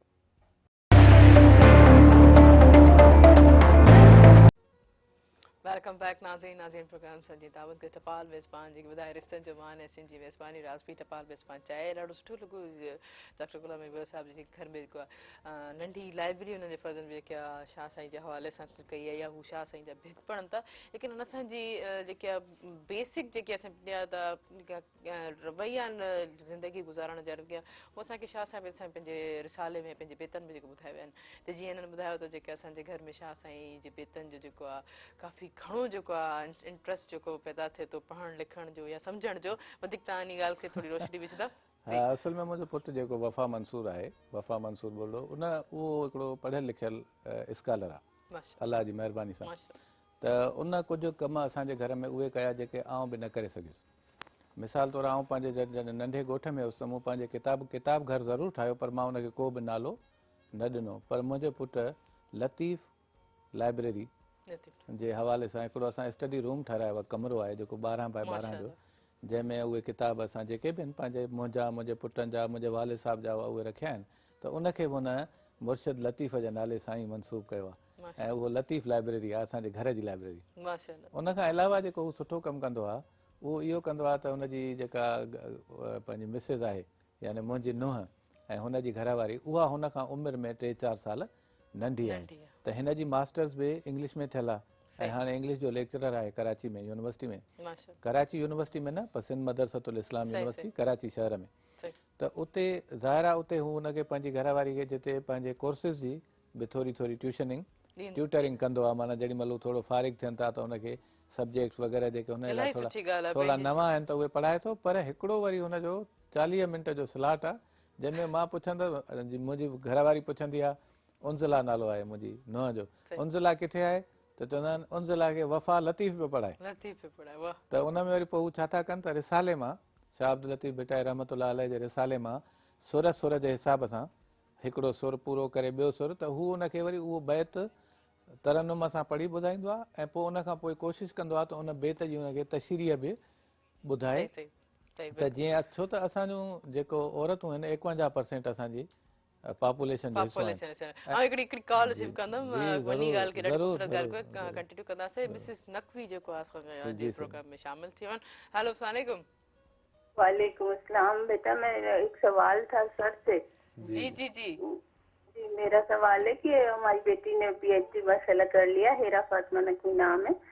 और उनको ना पोस्ट डॉक्टरेट के लिए मिली थी स्कॉलरशिप, लेकिन अभी तक वो उसका प्रोसेस मुकम्मल नहीं होके दे रहा, तो वो बेचारी बच्ची कैसे जाए? चले ठीक है, आपके जो क्यूरीज है वो यकीनन डॉक्टर साहब इसके हवाले से बताएंगे। और प्रोग्राम कैसा लगा? प्रोग्राम के हवाले से क्या कहना चाहेंगे? प्रोग्राम बहुत मालूमाती बेहतरीन प्रोग्राम है, मुझे ये प्रोग्राम मुसलसल में देख रही थी, बहुत अच्छा लग रहा है। मेहरबानी, थैंक यू सो जी जी थैंक यू सो मच जी छा चवणु चाहींदो मां इहो चवणु चाहींदुमि त अधी खां असां स्पेसिफिक पुछूं त कहिड़ी उन में ॾुखियाई आहे अच्छा यानी हिच कहिड़ी आहे सही माना असांखे मैडम साहिबा ॿुधाइनि पियूं हुनखे मुबारकूं बि हुजनि त हुननि जी नियाणी PhD बि पूरी कई आहे ऐं इहे बि मुबारकूं हुजनि त हू पोस्ट PhD लाइ अप्लाई बि करे चुकी आहे ऐं उहा स्कॉलरशिप हासिल बि करे चुकी आहे इहा असां सभिनी जे लाइ फ़ख़ुरु ऐं ख़ुशी जी ॻाल्हि आहे पर हाणे जेकॾहिं असांखे अदी साहिबा किथे को उहा हिच पर्टिकुलर ॿुधाए हिन स्टेज ते हिन सबब जे करे उते रुकावट आई आहे त उन ते पोइ मां ॿुधाए सघंदुमि छो त मूंखे उन रुकावट जी ॼाण कोन आहे अच्छा इन ते पोइ कंटिन्यू किन पोइ का ॻाल्हि ते का न का वरी ख़बर पइजी वेंदी हवाले सां अच्छा तव्हांजे जीअं वालिद साहिब जो कल्ह जनम ॾींहुं कीअं सेलिब्रेट कयो घर में कहिड़ो माहौल हुयो ऐं थी कहिड़ा सेलिब्रेशन को प्रेजेंट वग़ैरह घर में माशाल्लाह जीअं त बाबा इलाही प्यार ॾींदा आहिनि ऐं ख़ासि करे मां त वरी वधीक कोशिशि कंदो आहियां त बाबा सां गॾु रहां तो इनके करे सरप्राइज़ बाबा के असां इहो ॾियणु पिया चाहियो त जेको सोचूं पिया त हिकिड़ो प्रोग्राम ठाहियूं पोइ बाबा खे थोरो ॿाहिरि वठी वियासीं असां जंहिंमें असां थोरी केक कटिंग सेरेमनी कई सोशल मीडिया ते ॾिठियूं बिल्कुलु बिल्कुलु तव्हांजी वॾी महिरबानी त पोइ उहो असां बाबा खे छो जो बाबा त अहिड़ी शइ आहे जेको माशाल्लाह फैमिली जे हर हिसे में असांखे ख़ुशियूं ॾियनि पिया सो इहे नंढियूं नंढियूं ख़ुशियूं आहिनि असां कोशिशि कई हुई त अच्छा बाबा जी कहिड़ी ॻाल्हि जेकी आहे तव्हांखे घणी जेकी आहे तव्हांखे डपु थींदो आहे तव्हां इहा ॻाल्हि कंदमि त यकीनन बाबा जेको आहे दड़का ॾींदो आहे कहिड़ी ॻाल्हि आहे घणी उहा पढ़ाई जे हिसाब सां पढ़ाई जे भले स्ट्रिक्ट आहे न स्ट्रिक्ट न असल में आहे त असां थोरो ज़िंदगी जे ॿियनि मामलनि में समटाइम्स कॾहिं कॾहिं हिलाए वेंदा आहियूं न त हुन में बेसिक टाइम टेबल खां हिन खां थोरो असां पोइ वरी प्यार सां बाबा सम्झाईंदा आहिनि पुट कमु कंदो कर पोइ हुन में थोरो इहो असांजी बहितरी जे लाइ अच्छा इन्हनि जी वधीक सुठो सभु खां बहितरीन ॻाल्हि जेके तव्हांखे इलाही पसंदि आहे तव्हां चवंदा आहियो पंहिंजी लाइफ में बि ईअं ई हुजां पहिरीं ॻाल्हि त इलाही सभु ॻाल्हियूं मूंखे बहितरीन लॻंदियूं पर जेके मूं नोट कयूं आहिनि ॿ उहे मां तव्हांखे ॿुधाइणु चाहींदुमि त जीअं असांजी जेका स्कूलिंग हुई उहो जीअं त मां बाबा खे ॾिसंदो हुउमि त मूंखे इंग्लिश शोबे में वञण जो शौक़ु आहे त बाबा मूंखे चवंदो हो त न तोखे बिल्कुलु वञिणो आहे तूं सभु कुझु कजां पर तुंहिंजी जेका मीडियम ऑफ इंस्ट्रक्शन हूंदी आहे सिंधी हूंदी जंहिंजे करे सिंधी मीडियम में बाबा मूंखे पढ़ायो ऐं जेका ॿी मूंखे सुठी ॻाल्हि इलाही ही काइंड आहिनि माना दुनिया जे हर मामले में चवंदा आहिनि त जेको तव्हांखे शौक़ु हुजे उहो कयो ऐं मां कोशिशि कंदुमि त ईअं थिया अच्छा केतिरो प्यार जेको सभिनि ॿारनि खां वधीक कंदा आहिनि तव्हांखे सच सच ॿुधाए दो मां ॿुधायां थो मूंखे कंदा आहिनि पोइ मूंखे लॻे थो पॉलिसी आहे ऑनेस्टली सभा सच ॿुधायो मतिलबु ॿिया तव्हांजा जेके ॿाहिरि आहिनि उहे यकीनन ॿुधाए फादर त पीउ आहे हर कंहिंखे कंदो आहे बिल्कुलु इहा बाबा जी बैलेंसिंग आहे सेंस ऑफ बैलेंस आहे जेको माशाल्लाह कॾहिं बि असांखे नोट न थियो आहे त बिल्कुलु बिल्कुलु ही सच था चवनि मूंसां घणो प्यार कंदो नंढो त रहियो मूंसां वधीक अच्छा हा जॾहिं मुंहिंजो वॾो पटु त मूं यूनिवर्सिटी में पढ़ियो पियो हू ॻोठ में शहजादकोट में रहे पियो त असांजी थोरी विथी रही नंढे सां बि थोरी विथी रही ही वरी ख़ुशहाली जे ॾींहंनि में ॼाओ जॾहिं आउं थोरो अमीर बि थी थियो स्टेबल बि थी वियो कैरियर बि शुरू थी वियो त हिन सां पोइ वरी इंटिमेसी जी जेका लेवल आहे फ्रेंडशिप वरी पोइ सरमस अच्छा तव्हांजे पंहिंजे वालिद साहब सां कीअं वक़्तु थियो कुझु ॻाल्हि शेयर करणु चाहींदा को ॻाल्हि जेको हिनमहिल ताईं पाण पंहिंजे अंदरि खणी था हा असांजो बाबा जेको आहे ॿ इलाही ॻाल्हियूं मां उन्हनि मां सिखियूं पर ॿ इलाही प्रोमिनेंट ॻाल्हियूं हुयूं त मां जॾहिं बि पंहिंजे घर में नंढपण में मूंखे यादि आहे त बाबा खे मूं कमु कंदे ॾिठो हू आबदार हुआ आबपाशी खाते में इरिगेशन में त बाबा जा जेके अखर हुआ उहे तव्हांखे हाणे बि जेकॾहिं कंहिं ॾींहुं ॾेखारियां तव्हां यकीन न कंदव तव्हां सम्झंदव त शायदि ही प्रिंटेड आहे एॾा माशाल्लाह हा बाबा जी जेका ख़ताती हुई जेका अखरनि जी सिध हुई सूंहं हुई उहा असांजे सॼे तर में मशहूर हुई हा ॿियो वरी बाबा खे वॾा वॾा उन वक़्त जा जेके ज़मीनदार हूंदा हुआ उन्हनि खे मूं मिंथूं इलाज कंदे ॾिठो ऐं रिपीटेडली बार बार ईंदे ॾिठो छो त बाबा नक्शा ॾाढा सुठा ठाहींदा ज़मीनुनि जा त मूं अक्सर करे बाबा खे ॾिठो त हीउ वेठो थो कमु करे पोइ उहो महिनत जो जेको एलिमेंट आयो अवर चाही जो जफ़ाकशी जो हर वक़्तु कमु करण जो उहो मूंखे पंहिंजे बाबा मां मोहम्मद बचल अच्छा तव्हांजे वालिद साहब जेको दड़का हिन वक़्तु यादि जो एॾो वॾो को दड़को हुजे त हिनमहिल ताईं तव्हांखे असरु कंदो हा उन ज़माने में छा हूंदो त जेको माण्हू जेतिरो घणो पंहिंजी घरवारी खे मारींदो घर में कंट्रोल रखंदो वॾो रोबदार हूंदो ॿारनि खे मार बार कुट कढंदो उनखे वरी ओतिरो सुठो सम्झो वेंदो इहो अहिड़ो ज़मानो हो जॾहिं पेरेंट्स जो होल्ड तमामु घणो हूंदो त पोइ असीं त ठहियो हुनजी बाबा जो औलाद हुआसीं पर पाड़े जा ॿिया ॿार बि बाबा खां डिॼंदा हुआ हा त पोइ मूंखे यादि आहे असांजे शहर में हिकिड़ी शाख हूंदी हुई पाणी जी नंढी टांवरी शाख हुनजो नालो हूंदो असां ॿार वरी चवंदा हुआसीं ऊन्हारे में गर्मी सताए पोइ वञी उन में वेझूं पोइ हिकिड़ो दफ़ो बाबा मूंखे हुते ॾिसी वरितो अलाए बि कहिड़े तरीक़े सां उहो बि हुते अची विया पोइ मूंखे यादि आहे साइकिल जी पंहिंजी नंढड़ी गदी लॻल हूंदी हुन साइकिल जी गदी ते विहारे उतां खां घर ताईं मारींदा हुया तो कोई न पर केतिरो वॾो पसंदि हूंदो वक़्फे ला टमाटो सही पर ये ॾिसो इहे बि अॼुकल्ह जा जेके असां यकीनन असां ख़ुशि ॾिसी पियो एतिरो पेरेंट असां ते जेको मार वार कोन था ॾियनि एतिरो असांखे ख़ौफ़ बि कोन्हे यकीनन इहे ई माण्हू जेके आहिनि अॼुकल्ह हिननि जेके आहिनि एॾी पोस्ट ते तव्हांखे यकीनन इहे पेरेंट्स जो प्यार हूंदो अच्छा खाद हवाले सां माना सिंध जा कहिड़ा खाधा तव्हांखे फेवरेट पसंदि आहिनि हा इहा बि अॼु मूंखे सभ खां घणो जेको पसंदि आहे उहो आहे पंहिंजो पुलाव ऐं साग ऐं पली ऐं हाणे त असांजी मुंहिंजी घरवारी जीअं तव्हांखे ॼाण आहे तव्हां सां मिली बि आहे हिकिड़े हिसाब सां मुंहिंजी दोस्त बि आहे उहा जीअं त हिकिड़े असांजे हम्बल बैकग्राउंड खां आहे हू ॿारहाड़ी जे बैकग्राउंड खां आहे ऐं पढ़ियल बि कोन आहे पर पढ़ाईंदी आहे मूंखे उहा सॼे पाड़े मां हुनखे फरमाइश कंदा आहिनि छो त हाणे जेके असांजी जदीद मैडम्स आहिनि वर्किंग विमेन आहिनि उन्हनि खे शायदि इहे असांजा जेके रिवायती खाधा आहिनि उहे पचाइण या त वक़्तु कोन थो मिले या उहे सिखी न सघियूं आहिनि त उहे मुंहिंजी मिसिस खे सदाईं पई चवंदियूं आहिनि अॼु हिन भेरे भला साग कोन मोकिलियो अथई हिन भेरे पली कोन मोकिली अथई अच्छा मच्छी तव्हांखे बि शायदि ॼाण न हुजे सईंदा हुआ न बिल्कुलु असांजी मदर पंहिंजी जेकी आहे मच्छी सोए करे पचाईंदी असांजे घर में फेवरेट आहे सयल मच्छी बसर विझी करे जी उहो ई आहे त इहे मुंहिंजा कुझु फेवरेट खाधा आहिनि हा कुझु अंग्रेज़ी आहिनि उन्हनि जी हिते ज़रूरत कोन्हे पंहिंजा सिंधी वधीक वणंदा आहिनि अच्छा तव्हां फेवरेट रागी को फेवरेट शायर जेको तव्हां हर वक़्तु पसंदि कंदा हुजो या को फेवरेट गीत जेको तव्हां अकेला ई तन्हाई में जेको ॿुधणु चाहींदा हुजो उहो कहिड़ो अॼु मूंखे सभ खां घणी जेका शाइरी सिंधी शाइरनि में ज़ाहिरा मुर्शिद लतीफ़ रहमतुल्लाह उन खां पोइ ॿिए नंबर ते वरी मूंखे शेख हयात ऐं उस्ताद बुखारी जी शाइरी कंहिं हद ताईं साईं अब्दुल गफ़ार तबसुम जी बि सरकच सिंधी जी बि ऐं अदबी संगत जो जनरल सेक्रेटरी बि रहियुसि पंहिंजे ॻोठ में शहदादकोट जो 3-4 दफ़ा त काज़ी मक़सूद गुल साहब काज़ी मंज़र हयात सरकच सिंधी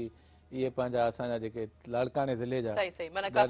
अच्छा लाइफ में को ख़्वाहिश आहे अहिड़ी जेको हिन महिल ताईं न पूरी थी आहे जो तव्हां चाहींदा त हाणे अॻिते हली पूरी थिए न असां मां ज़िंदगी खे गीत ॾेई पीअण जो क़ाइल न आहियां ऐं ज़िंदगी खे टपाल चांहि वांगुरु डुक डुक करे पीअण जो क़ाइल आहियां ऐं मूंखे नंढनि नंढनि ॻाल्हियुनि में ॾाढी ख़ुशी थींदी आहे हसरत कोन्हे ज़बरदस्त मूंखे यकीनन इलाही सुठो लॻो तव्हां बि जेके आहिनि वालिद तव्हांजे फर्ज़न तव्हां सां गॾु असांजे प्रोग्राम में शामिल अॼु तव्हांखे अची करे कीअं लॻो प्रोग्राम सभु मिलण में असांखे त सची पुछो त जॾहिं बि मां ॿियों टियों भेरो हिते अचां थो मां त हर भेरे ॾाढो सरशार थी वेंदो आहियां हितां जॾहिं मां मोटी वेंदो आहियां त तमामु घणो इनलाइटेंड तमामु घणो इंस्पायर्ड तमामु घणो गियर्ड अप रिजुविनेटेड री एनर्जाइज़ जीअं माण्हू खे ऐं वरी तव्हां जेके इज़तूं ॾींदियूं आहियो साईं मुर्तज़ा मजबूर साहिब जूं जेके इज़तूं मिलंदियूं आहिनि प्यार मिलंदो आहे उहो तमामु वॾी असांजी मीरास आहे मूंखे इलाही सुठो लॻो ऐं मां चाहींदुमि त बिल्कुलु असांजा ॿिया नौजवान बि असांजा हिन में रहनि ऐं थोरो एक्टिव थियण जी सोशलाइज़ करण जी कोशिशि कनि उन सां उनजो ज़हन बि फ्रेश थींदो ऐं गॾो उन्हनि जो सिहत बि सुठी रहंदी त इहो सोशलाइज़ करणु इलाही ज़रूरी आहे त इहो प्लीज़ कंटिन्यू कयो ज़रूरु थींदो कोई शॉर्ट में मैसेज ॾियणु चाहींदो को नौजवाननि लाइ मैसेज इहो ॾियो माण्हू पुछंदा आहिनि त साईं तव्हां वॾा थी छा थींदव हा त माण्हू वॾो थी छा बि थिए पहिरियों माण्हू जो पुटु थिए पहिरियों माण्हू थिए सुठो माण्हू थिए सुठो इंसानु थिए सुठो इंसानु थियणु हिकिड़ो वॾो जेको टारगेट आहे ज़िंदगी जो ऐं जॾहिं असां सुठा इंसान थींदासूं पोइ सभई कम सुठा कंदासीं प्रोग्राम में शामिल थियो थैंक यू सो मच सरबत बिलाल जे नाज़रीन असांजे वक़्तु पंहिंजो प्रोग्राम जो पुॼाणी ते पहुतो यकीनन काफ़ी सारी अवेयरनेस एजुकेशन जे हवाले सां क्यूरीज़ यकीनन सॉल्व थी वियूं ऐं इंसानु जेको पहिरियों इंसानियत जे हवाले सां ई सुठा दर्स सुठा अमल करे पोइ लाइफ जेकी आहे यकीनन आसान थी वेंदी आहे ऐं इन प्रोग्राम सां ताबुन कयो टपाल मेज़बान जेके वधाए रिश्तनि जो मान ऐं सिंधी मेज़बानी और आसपी टपाल मेज़बान चाहिए इंशाल्लाह सुभाणे वरी मुलाक़ात थींदी तेसिताईं पंहिंजी होस्ट तेनी माण खे ॾींदा इजाज़त दुआनि में यादि अल्लाह हाफ़िज़